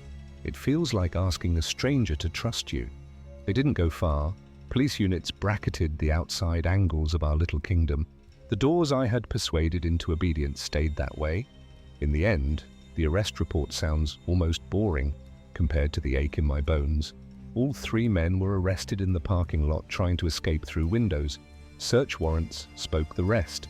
In their rooms, police found restraints, sedatives, and detailed plans for kidnapping the solo female guests. They also found evidence linking them to similar attacks at budget hotels in 5 other states. Words on paper, yes, but also a different word we don't write often enough: prevented. When the lobby settled and the sun began to suggest itself at the edges of the parking lot, I sat with the bat across my knees and let my hands decide they could stop shaking. The commendations and headlines came later, nice things that look good in frames.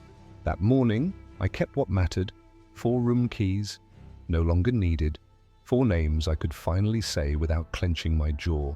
I stayed at Riverside a while longer. Habit doesn't unspool overnight. But the hotel and I both understood that the night had made me into something else. Employers call it security awareness. I call it remembering what it felt like to be the only hinge between a plan and a person. Word travels in our industry. I began to consult for places like ours, motels on state roads, inns with friendly wallpaper and unfriendly vulnerabilities, family-run hotels where the owner's tools live in the same closet as the holiday decor. I teach staff to memorize the building the way you memorize a song. Verse, entrances and exits. Chorus, the handful of rooms close to the stairs. Bridge, the blind spots where a camera's angle lies. I show them how predators shop for opportunities the way bargain hunters shop for markdowns. I tell them to trust the employee who frowns when the vibe is good but the picture is wrong. I give owners a list with numbers beside each line item and make them sign next to every corner they've been tempted to cut. In classes, someone always asks if I was afraid. Of course, fear is the flavor of attention. It sharpens without poisoning if you keep it small. What I refused was the idea that fear had to be private.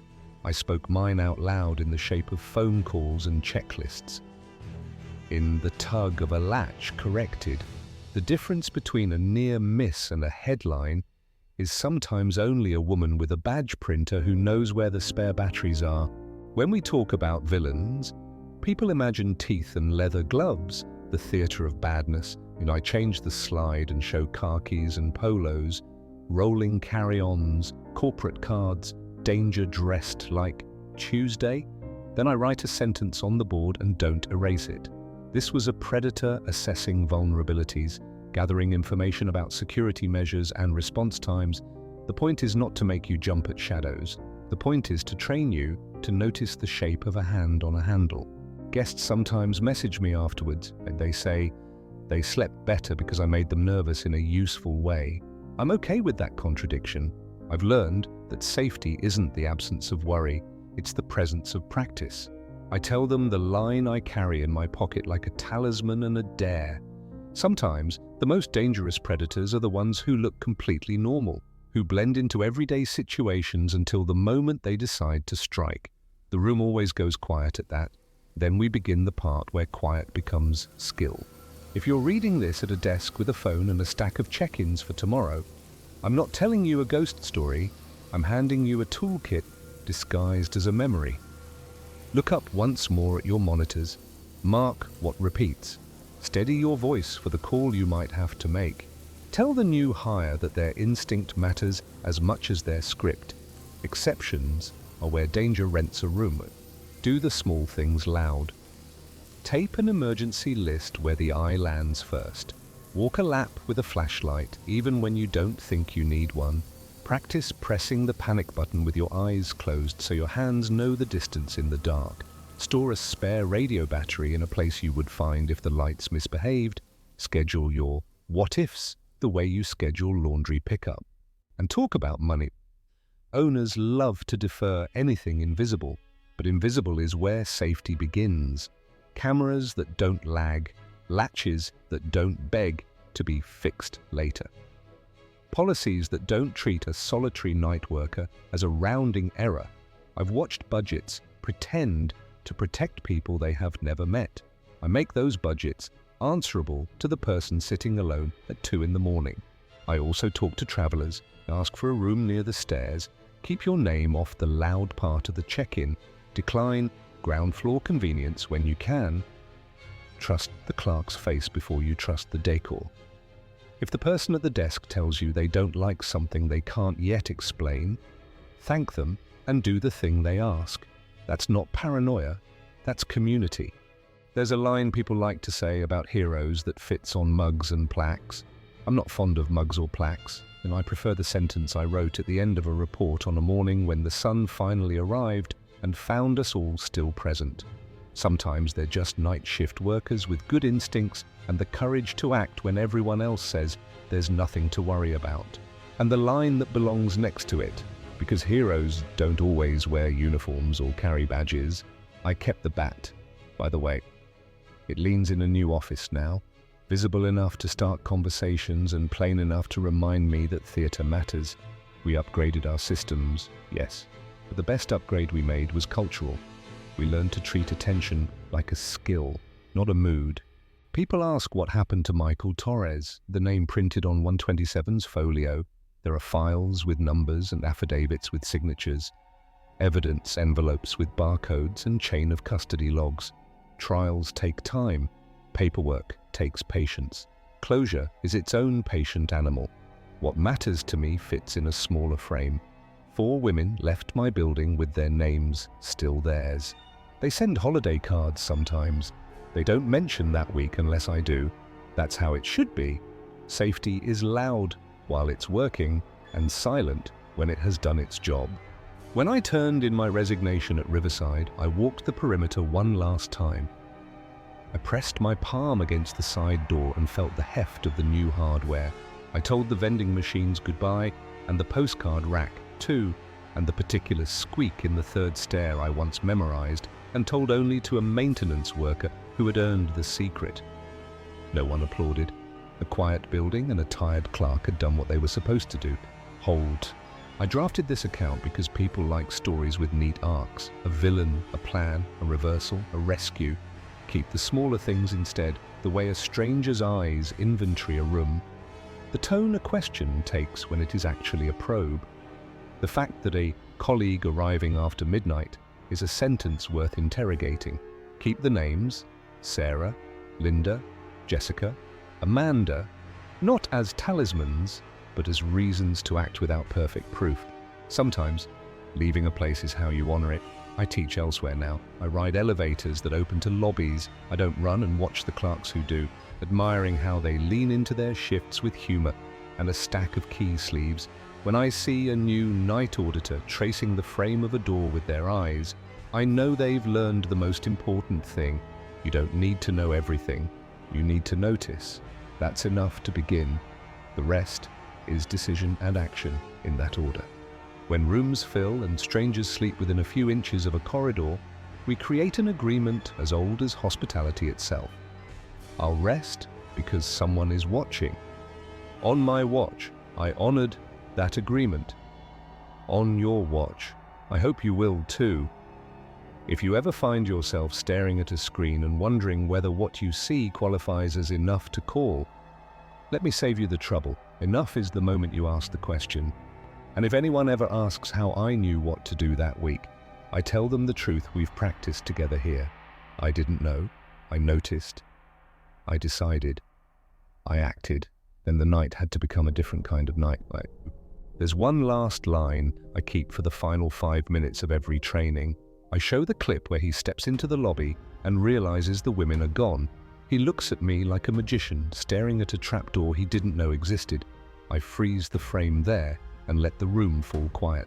Then I read 3 sentences the way I wrote them in my report, exactly as they are meant to be read, because repetition can be a kind of spell.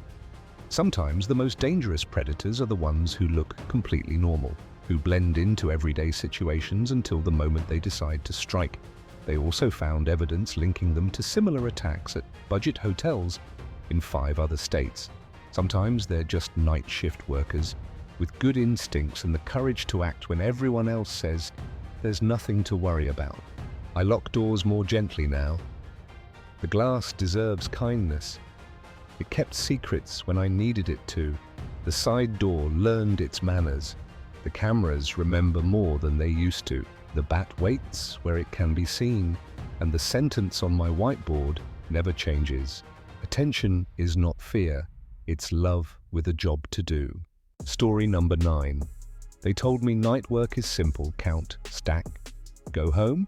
That was before the shelves spelled my name and the cameras swore I'd done it myself. I stopped trusting the quiet when a handheld tone threaded through the electronics maze and kept perfect time like a metronome in someone else's hand. I walked toward it and came back carrying a doubt I could not set down. I went up to the catwalks to get above the labyrinth, and a sentence bloomed across a wall of air fresheners. Lonely, up there. My hands held the rail. My stomach did not.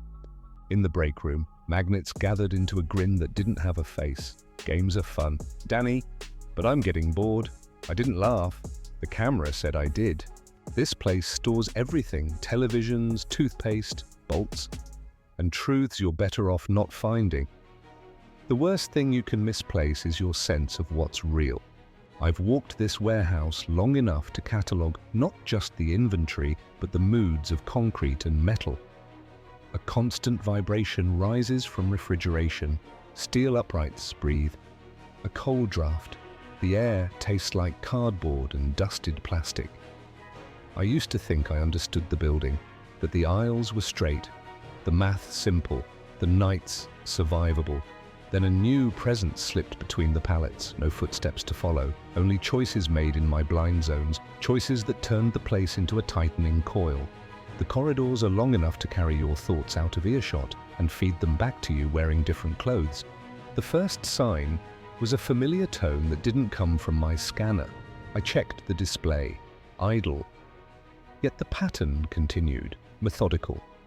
As if a second pair of hands was taking inventory 2 shelves over. I called for Rodriguez, our guard and my anchor, by radio, and he answered from the office with a lazy voice that made me feel childish. I tried to believe him. I tried to believe anything but my ears. The rhythm ended the second I stepped into the next corridor, as if the sound itself had folded and hid inside the packaging. The nights that followed grew occupied by absence. I rounded an end cap and found a new geometry of product. Too exact to be accidental. Paper towels, aligned with a soldier's precision. Drew letters across 3 racks until I saw my name looking back at me. I didn't breathe. I photographed. In cleaning supplies, bottles made a clean arrow toward the dockyard dark. This wasn't equipment malfunction or electronic interference. It was a conversation I hadn't agreed to have. I pushed the images to management and then to Rodriguez. He shrugged, told me to log it, and carried on with paperwork that didn't contain me. I did what sane people do, checked the footage. What I saw wasn't a trespasser. It was me. I stared at a version of myself talking to empty space, shifting cases like a puppeteer whose strings were inside his own wrists. "You've been working too many overnight shifts," Rodriguez said. "Isolation can mess with your head."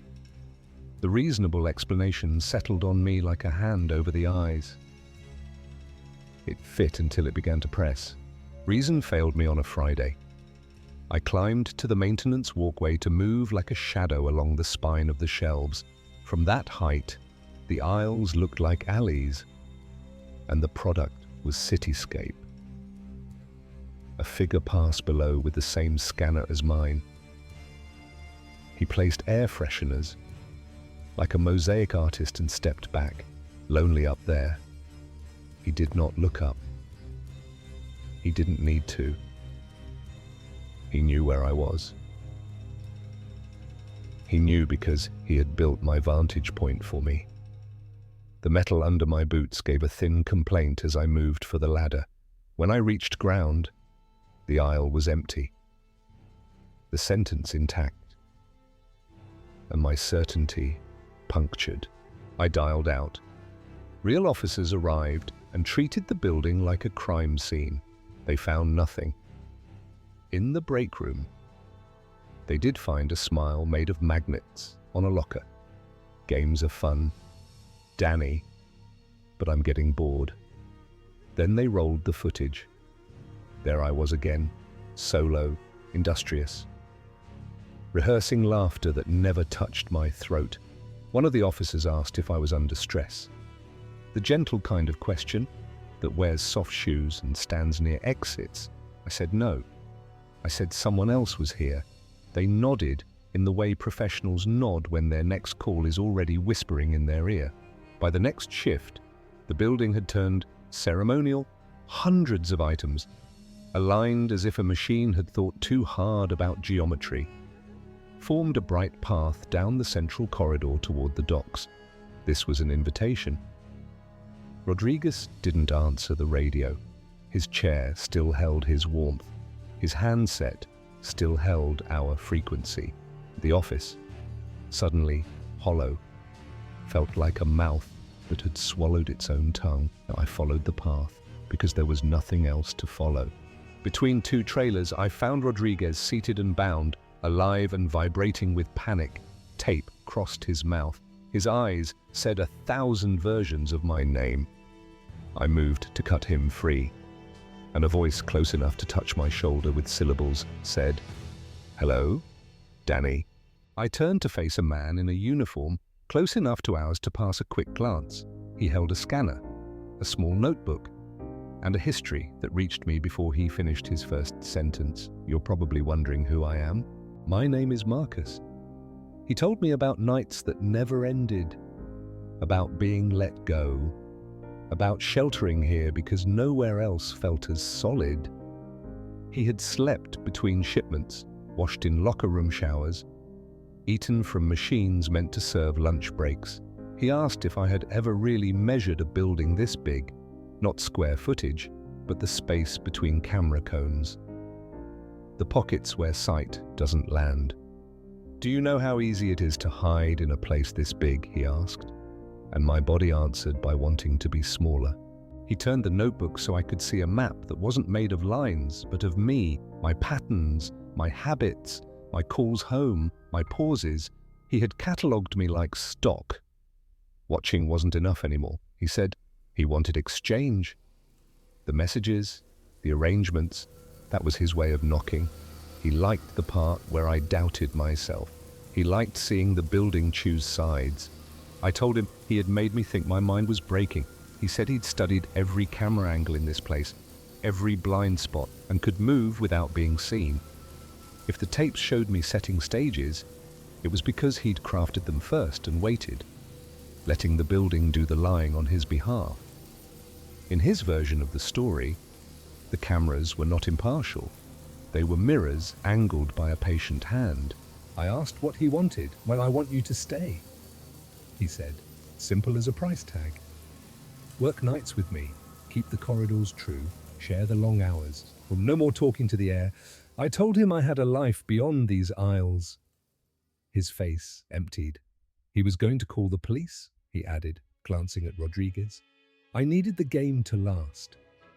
His tone was calm, as if he were explaining a reorder to a vendor, as if my fear were just a skew on a list. He stepped forward and let me see how far gone he was, how thoroughly the warehouse had become a nation with its own rules. By the time anyone realizes you're missing, we'll have figured out how to hide you so well that no one will ever find you.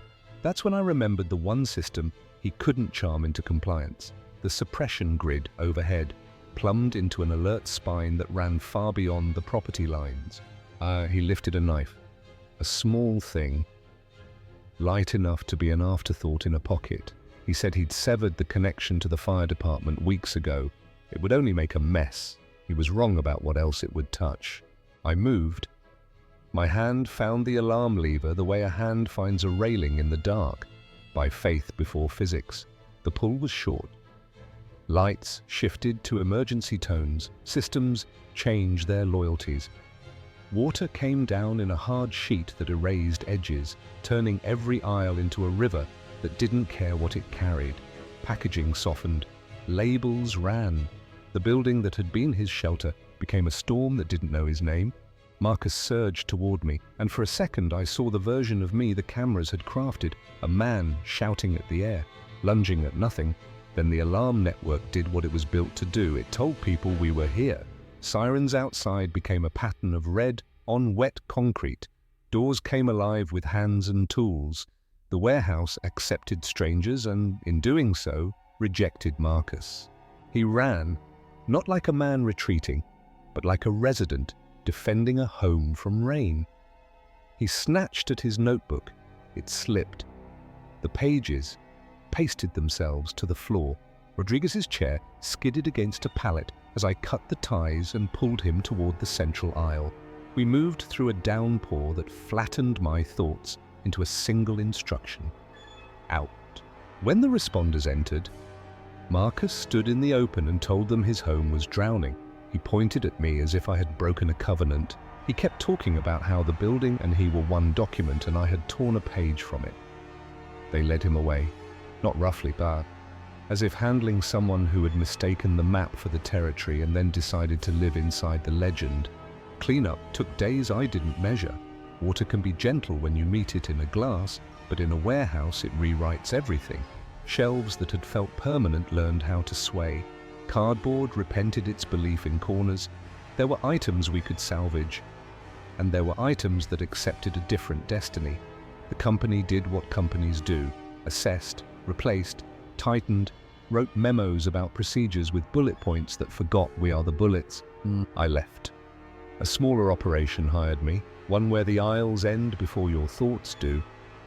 I learned the shape of days again, learned how coffee tastes when you drink it because you want it, not because it's the only warm thing that doesn't judge you. I kept working, but I stopped walking the same long echo. As for Rodriguez, he traded a warehouse for a store with glass at the front and people at the back. He says he still wakes with his hands braced for plastic ties that aren't there. He doesn't like narrow corridors anymore. He doesn't like chairs that remember his heat after he stands up. The big building reopened with new sensors that know how to read a body by the way it displaces motion. They wrote policies that require 3 workers in a team, calls at intervals, a timer that can't be paused. The night crew jokes because you have to, but every joke leaves enough quiet afterward to hear the unasked question: what else do we keep on these shelves? besides things. Sometimes they send me messages, a photo of an arrow made of bleach bottles pointing nowhere, a word spelled in towels that could have been any name if you squinted, but the camera insisted it was mine. A neat arrangement of magnets on a locker that says nothing if you read it straight and everything if you tilt your head. Management calls them pranks, training errors, miscounts, somewhere. A policy file grows a new appendix to cover what the old one refuses to name, but the crews that work the long hours know better. They know how many hollows a space like that can afford. They know how solitude can be a solvent that turns a person clear until all that's left is what the building wants. I visited once, as a customer, to see if the air still tasted the way it used to. It did, but beneath it there was a note I couldn't place, like something shelved in the wrong aisle that no one wanted to move. I didn't stay long. I paid.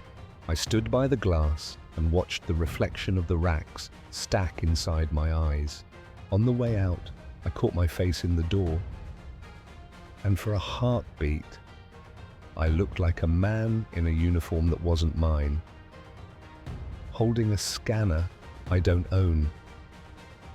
I stepped into daylight and let the sun count me.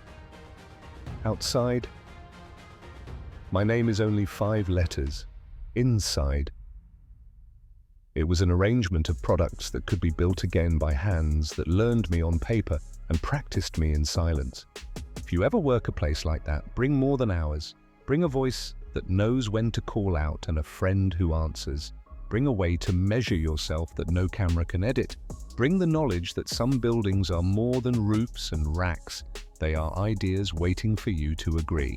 And if a path of merchandise ever lays itself down in front of you like a celebration no one invited you to, remember my advice. Not every ceremony is for the living. Story number 10. Animals do not argue with you when your hands tremble. They simply look. And sometimes they all look the same way at once, as if pointing with their eyes at a truth you refuse to name. On that shift, every muzzle, every whisker, every feather faced the same bare corner of the recovery room. Nothing there except the kind of cold that erases breath and courage alike. I had spent years medicating fear from bodies. Yet that night, fear stood up in mine and asked to be counted. When the walls began to scrape from the inside, I followed. When the dead began to answer, I listened. And when the man in the white coat finally smiled at me like a blade, the animals rose, my jury with paws and wings, and would not let him pass. I have always trusted animals more than people. They read what we leak: salt, stress, guilt, long before we learn the words. I was alone on the overnight. A quiet circuit of monitors and syringes, counting respirations by habit, touching foreheads the way you check a child for fever. Comfort lived in those small rituals. Comfort died when the room began to look back. The recovery room is a square, anonymous space. Fluorescent hum, steel cages in neat ranks, a cart of gauze, fluids, tape, nothing dramatic, until every patient drew away from one bare corner, as though the floor there had opened into a shaft. Max, my gentle shepherd with the stitched hip, wouldn't meet my eyes. Max was pressed against the back wall, his ears flat against his head, or even sedated. He shook as if a storm had crawled beneath his skin. "Buddy," I said, fingertip against his cheek. The way I steady anxious dogs before I lift them, it didn't matter. His entire body aimed past me, toward that ordinary drywalled, toward the emergency exit's red bar. His body language, we chart it like numbers, but that night, it felt like a sentence, screaming terror in a way that made my skin crawl. I thought it was a draft. I thought it was my imagination. Then Luna, our tabby, lifted on stiff legs and widened her eyes until the green vanished. Pupils dilated to black circles, every hair on her body standing on end. The ferret froze with his spine curved, a taut bow. Our parrot pinned his feathers and went very still. which is louder than any call. I did what technicians do, gathered data to prove I wasn't losing it. I swung a pen light through the corner.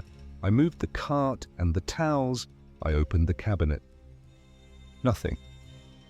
Then my breath thickened in front of my face and drifted like a tiny cloud. Metal glimmered with frost. The air itself had a boundary, a visible seam between normal and something else. I stepped forward and the seam slid over my skin like a cold hand. I put numbers to it. Center of the room, warm, a few steps nearer to a cooler at the wall, the kind of cold that makes you ache in your joints, the exact spot where all the animals were staring. The thermometer read a number no climate control could justify. I lifted my phone to capture it, and the screen, treacherous as a smile, showed only a quiet veterinary corner, just a normal corner of a veterinary recovery room.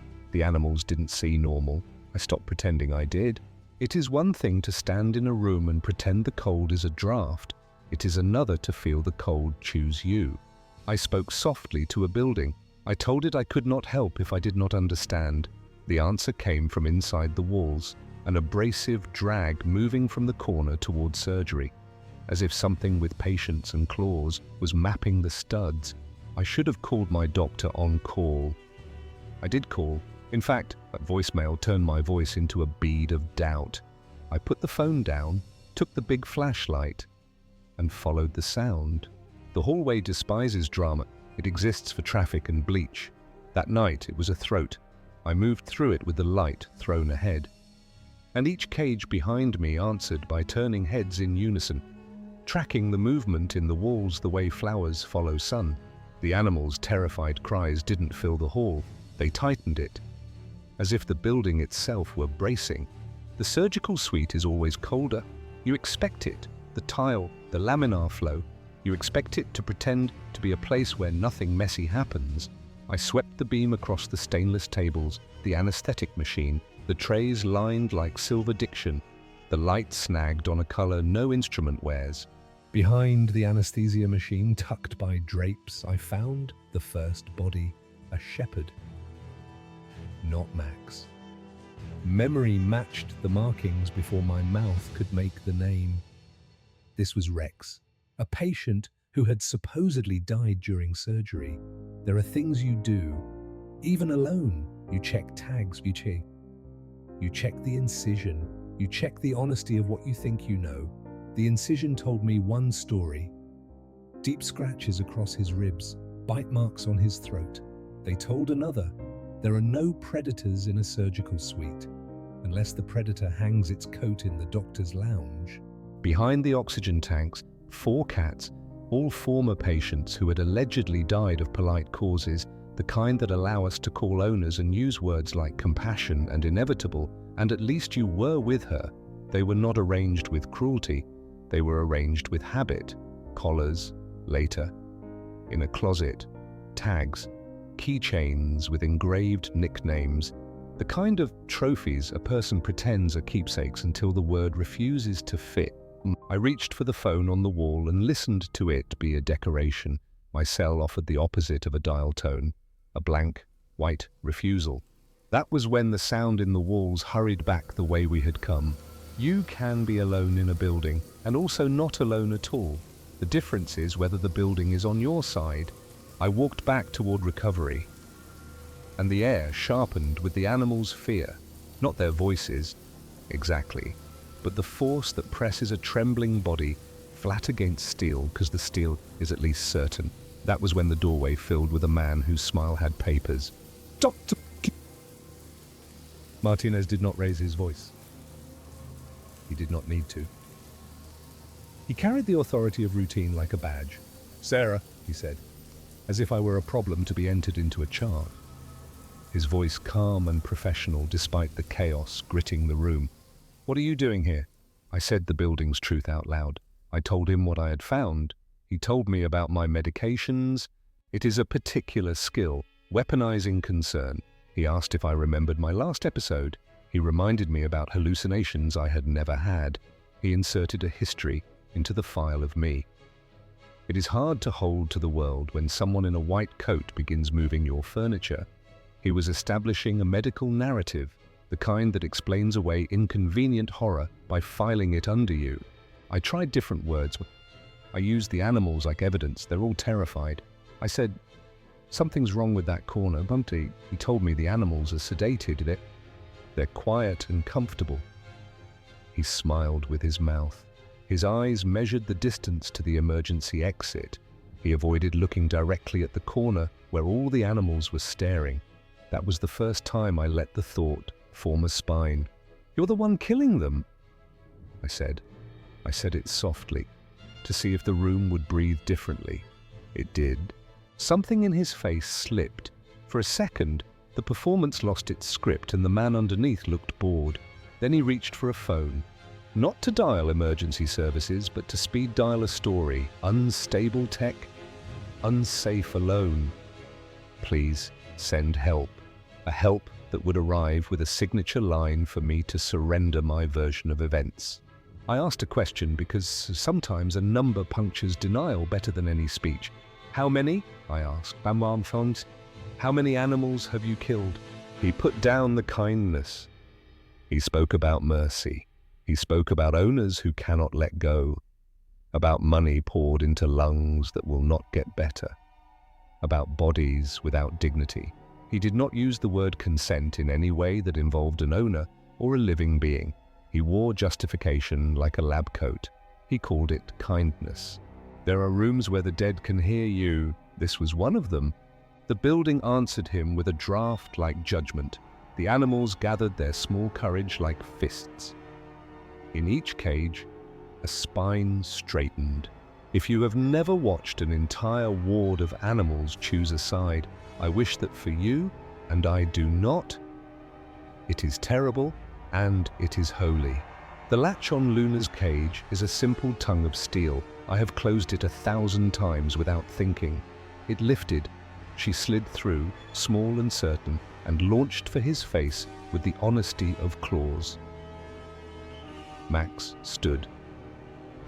Surgical pain, forgotten the way you forget yourself when a friend calls your name from a dark place.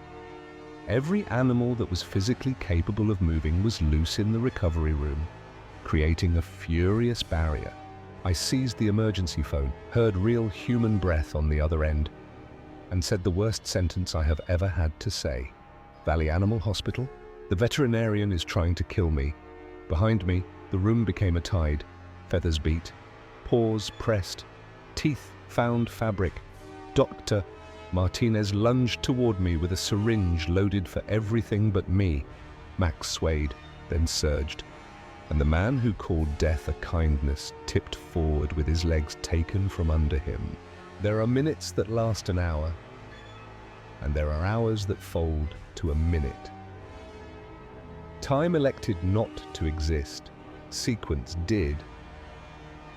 I remember the soft knock of the syringe against a wall and the sudden harmlessness of glass.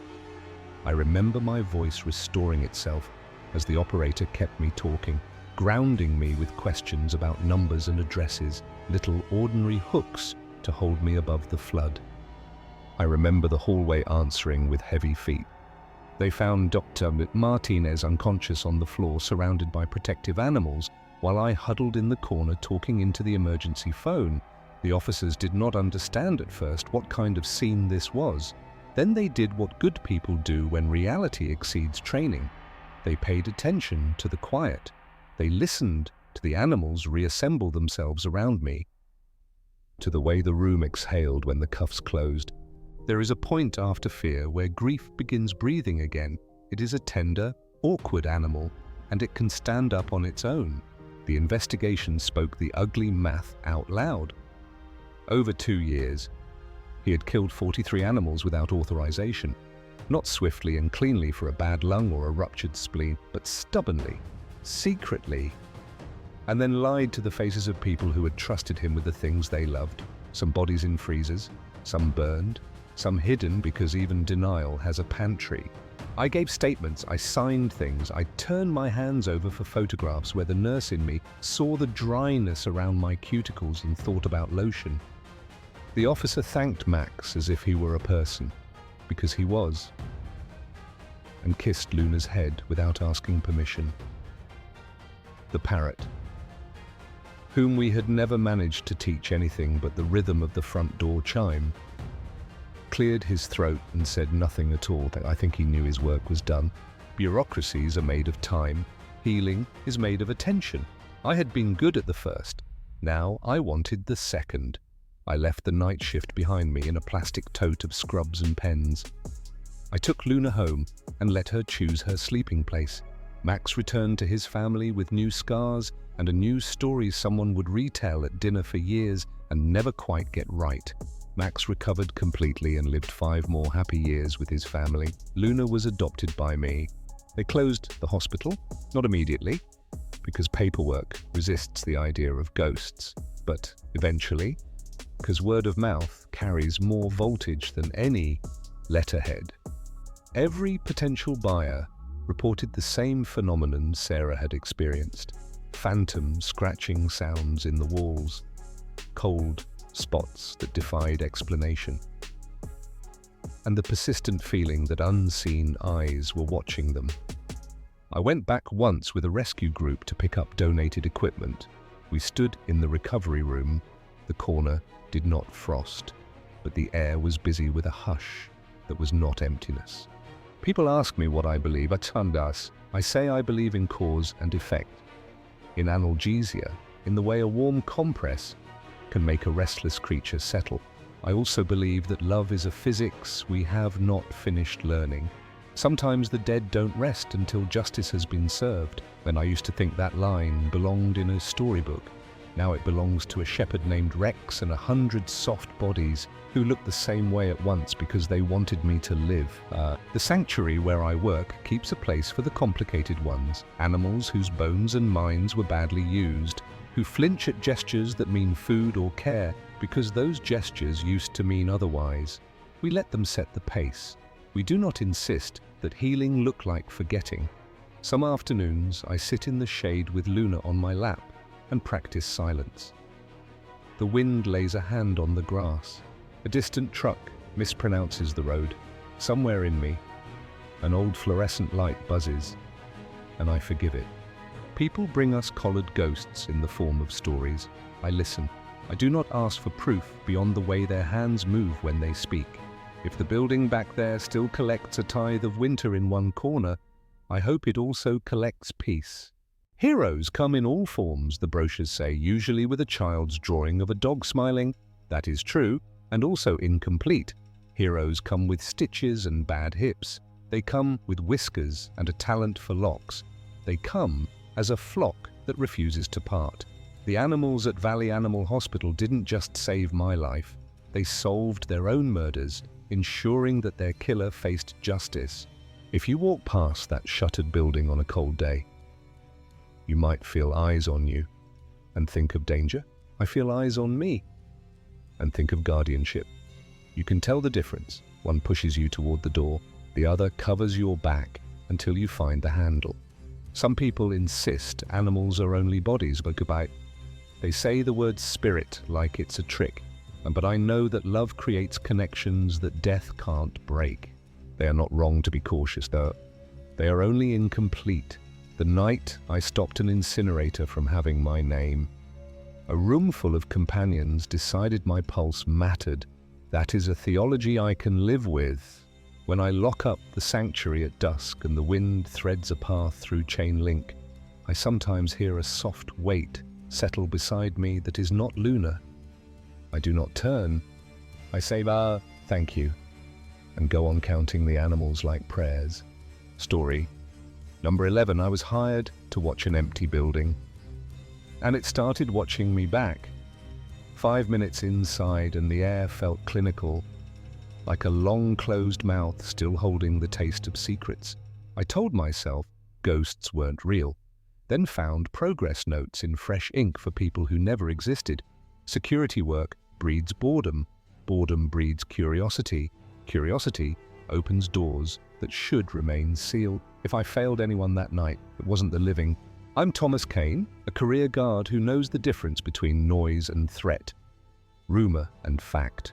What I didn't know, walking through the shuttered halls of Riverside State Hospital, was that the quiet had a pulse. The East Wing had been abandoned for years, signed off by committees and locked behind policy. My task sounded insultingly simple: sweep the corridors, test the locks, verify that demolition equipment hadn't been disturbed. Easy money, a polite darkness. The place felt designed to keep voices in: narrow rooms, observation windows, the faint geometry of care and control. Even without patients, I could read the architecture like a diagnosis. Restraint points were bolted into walls, nurses' alcoves faced storm door glass, the floors held a shine no one had earned in years. The emptiness wasn't absence, it was routine marching on without anyone to follow it. I walked the grid with the calm swagger you get from 1,000 dull shifts and a dozen dangerous ones. And the building returned my footfalls like someone repeating a question until it becomes an answer. I found the first sign in the old common room. The furniture should have been a stack of outdated chairs and scuffed tables. Instead, someone had staged a session. 12 chairs in a careful ring, throat to throat, angles aligned as if measured with a ruler. It was a circle made for listening, the kind therapists dream about, and administrators underfund. On one chair, a folded blanket waited. On another, a glass of water without fingerprints. A room built for conversation, holding its breath for arrivals that would not come. In the former nurse's station, I recognized obsessive attention the way a hunter recognizes tracks. Patient files lay in clean rows, tabs all facing the same direction, as if the paper itself had been taught posture. Yellowed records from long ago had been annotated in a steady, trained hand. Diagnoses expanded, dosages adjusted, appointments scheduled for dates that had never existed. Whoever worked here had not vandalized a relic. They had resumed a practice. Room 237 answered my questions and multiplied them. A sleeping bag in the corner, empty food containers washed and stacked like evidence of manners, a little pyramid of toiletries aligned by size on the sink, and everywhere on the walls, orderly, relentless handwriting, progress notes in clinical language, not slogans or rants. Patient in 241 showing improved response to lithium therapy. Severe reaction to haloperidol in 235, switched to risperidone with better outcomes. Self-harm attempt in 229, placed on suicide watch. Dates matched my shifts as if the building had kept a calendar that consulted me. The notes were precise, not frantic. Whoever wrote them was confident, methodical, and devastatingly alone. I raised my radio out of habit and dropped it out of recognition. The dead wing didn't carry signal.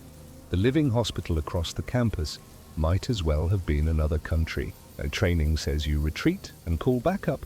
An experience says you read the moment. I stood there, tallying risk like a bookkeeper, and understood a simple, inconvenient truth. Someone here believed they were responsible for care. Like, people who believe they're responsible can be dangerous, or they can be human, often both. I investigated the rooms mentioned in the notes, and the fantasy refused to be sloppy.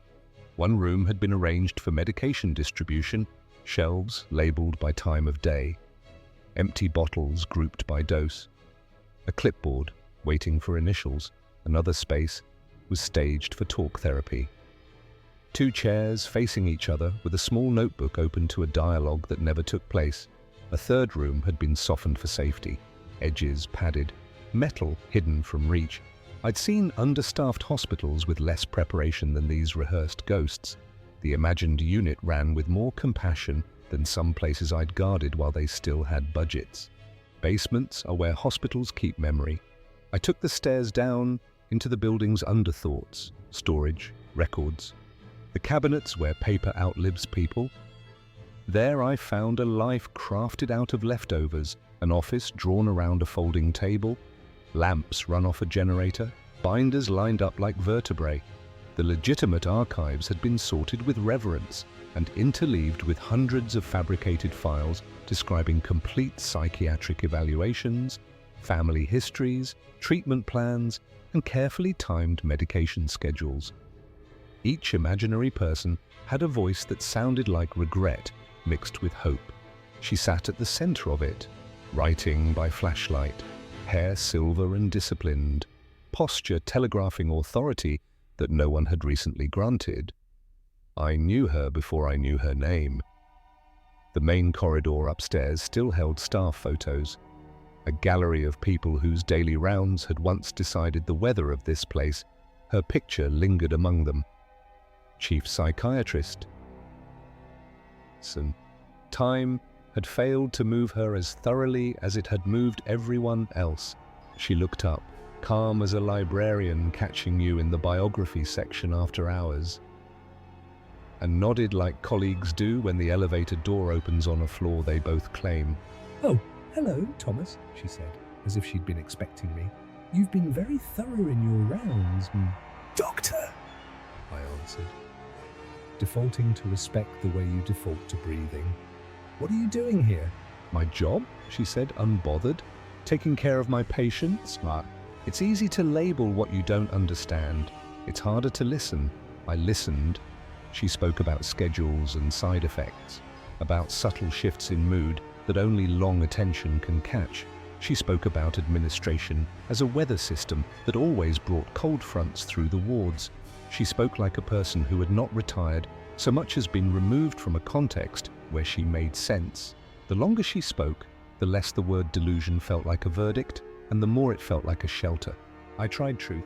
The patients were moved. She tapped the stacks of files softly. "Were they? I have 57 upstairs who need their medications reviewed." She was not arguing. She was protecting. There is a difference you can hear in the breath between words. I could have left. I could have called it in, and a team would have arrived with badges and empathy and forms. Instead, I made the mistake that saved her life and cost me sleep. I stayed inside her world long enough to see the shape of it. "Show me," I said. "Help me understand what your people need." Her relief looked like someone setting down a heavy bag and forgetting it could be picked up again. For an hour, then 2, then more. She led me through the wing as if conducting rounds. She introduced me to the empty beds by talking about the people who should have been in them. Margaret in 225 responds to the new antidepressant. David in 238 is learning to manage bipolar disorder with cognitive behavioral work. Each name carried a history built from compassion and craft. Each plan addressed the future the building refused to concede. One truth lived inside another. Her expertise was real. Her patients were not. That double exposure is how your heart breaks without making a sound. When she grew suspicious, when I mentioned newer equipment in other facilities, more staff, expanded options, she looked at me with the precise disappointment people reserve for betrayal. "You're one of them," she said, meaning the administrators, the closers. I stepped back from persuasion and into presence. "I'm here," I told her, and let the words do nothing more than remain true. We returned to the basement that had become her office. I asked about philosophy, not policy. She described treatment as a kind of promised patience, the agreement to keep showing up when nothing about the person in front of you is tidy. She blamed profit models for turning care into triage. She blamed time for turning commitment into nostalgia. Her voice softened only when she talked about morning light in the common room, how the sun used to land on the chairs, how certain patients would always sit where the warmth found them first. As dawn stenciled the high windows, I reached the edge of the story I could afford to be inside. "Doctor," I said, "I need to bring other people into this. Will you trust me to do what's best for your patients?" The words broke something, but not her. She nodded slowly, strength yielding to exhaustion. We both knew what the call meant. I dialed emergency services and spoke in the careful language that alerts without inflaming. I stayed with her until the team arrived. I held her hand while the adrenaline drained from both of us into the linoleum. "My patients," she whispered as the gurney turned. "Who will take care of my patients?" There was no correct answer. There was only the most honest lie I've ever told. they'll be safe. She was evaluated, diagnosed early-stage Alzheimer's, complicated by isolation and the fierce echo chamber of habit, and transferred to memory care. The diagnosis belonged to physicians who never saw her in that basement glow, refusing to let meaning decay. I visited once. She was polite, the way professionals are polite when their identities have been rehoused. She asked whether I still worked nights, and I told her I had started sleeping like a citizen. She laughed softly at nothing in particular and looked past me, as if a nurse were waiting to be briefed. When the East Wing finally went under the teeth of the machines, I returned to the site on my own time. Before demolition, I spent hours copying the fictional case files, redacting names that were never real, preserving protocols that were. I donated the work to a medical school. They catalogued it under documentation practices. And I didn't correct them. What she made was not medicine, and yet it taught attention, it taught responsibility in a world allergic to it. I left security after that, thought my job was to deter harm. Now I volunteer to notice it earlier. I talk to night shift janitors and gas station clerks and nurses who step outside for air. They have to ask permission to breathe. I tell them the truth. I learned the hard way. The night doesn't need monsters. It only needs neglect. It only needs someone to disappear when no one expects to be seen. Here is what I want you to remember if you ever find yourself in a quiet place with a set of keys and a list of doors to check. Notice who is missing. Notice who has turned their purpose into a shelter and forgotten how to step out of it. Notice the way long corridors teach a body to accept distance as fate. Notice your own mind when it starts making rooms for people who aren't there. And when you meet someone whose reality is a raft, don't tear it apart before you have a boat to offer. Riverside State Hospital is now an outpatient center with cheerful murals and a coffee kiosk that practices politeness like a second language. People call it progress. I call it change. Behind the bright paint and the sunlight, the land remembers. If you stand very still on the new sidewalk and let morning do its work, you can feel the old layout under your feet like a blueprint someone forgot to erase. In that phantom geometry, there is a small, stubborn office where a woman in a white coat keeps writing notes that only she can reconcile with duty. Somewhere a chair is still warm where no one sat. I took the contract because it promised quiet. Nights in a closed ward offer a certain appeal if you've spent your life clocking panic in crowded venues and busy clinics. Paperwork described a decommissioned wing with motion sensors that set off alarms whenever a raccoon grew philosophical about trash. They told me there were no squatters, no teenagers testing courage. They did not tell me there was a system still operating on belief alone.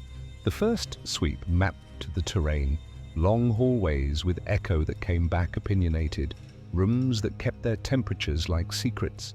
I began to sense I had walked into a ritual that would continue whether or not I performed it. It started small, a light touch on the ecosystem of a forgotten place. A chair angled just so, a paperclip bent and pressed into service as a hook. Then, increasingly, gestures that required knowledge, side effect charts on the wall, treatment algorithms clipped from journals, little reminders about hydration taped near sinks. This was not a youth making mischief. This was a clinician addressing a shift that would not admit it was over. I could feel the intention gathering mass, the way fog becomes weather. I used to think medicine was an ordered set of decisions. That night, I saw what it looked like as devotion, and we stopped at rooms that had learned to live without names, and she gave them back. She spoke about relapse like an old enemy that still deserved a seat at the table. She framed boundaries as kindness. She respected the resistance of bodies that wanted to keep their pain because it was the only thing that felt like theirs. With every room, I understood more clearly that she had moved from treating illness to defending meaning. Goodbyes are negotiations between memory and mercy. I had to bring help. She had to keep faith. So we made a pact as fragile as the edge of morning. I would speak to the living hospital. She would trust that speaking would not erase her work. I am not proud of the compromise I offered, only of the intention behind it. I promised that her patience, the invisible city she had kept lit on her own, would be considered. Consideration is sometimes the only bridge you can build on short notice. The first time I advocated publicly for mental health workers, I printed her name on an index card and tucked it into my jacket. Not as a talisman, but as a reminder to aim for precision, spoke about prevention and pay scales and the way isolation metabolizes into delusion if you feed it routine and call it duty. People listened because my story had furniture in it, rooms and files, and a woman who refused to stop doing the work. And policy writes slowly, pain works fast. In the middle, there is the act of noticing, which is where I try to live now. Sometimes I walk past the new center and count the chairs in the waiting area. If there are 12, I breathe easier. If there are less, I step outside and remember the ring in the old common room. Every chair, ready for listening. I don't chase ghosts. Take attendance. The difference matters. The difference is the world.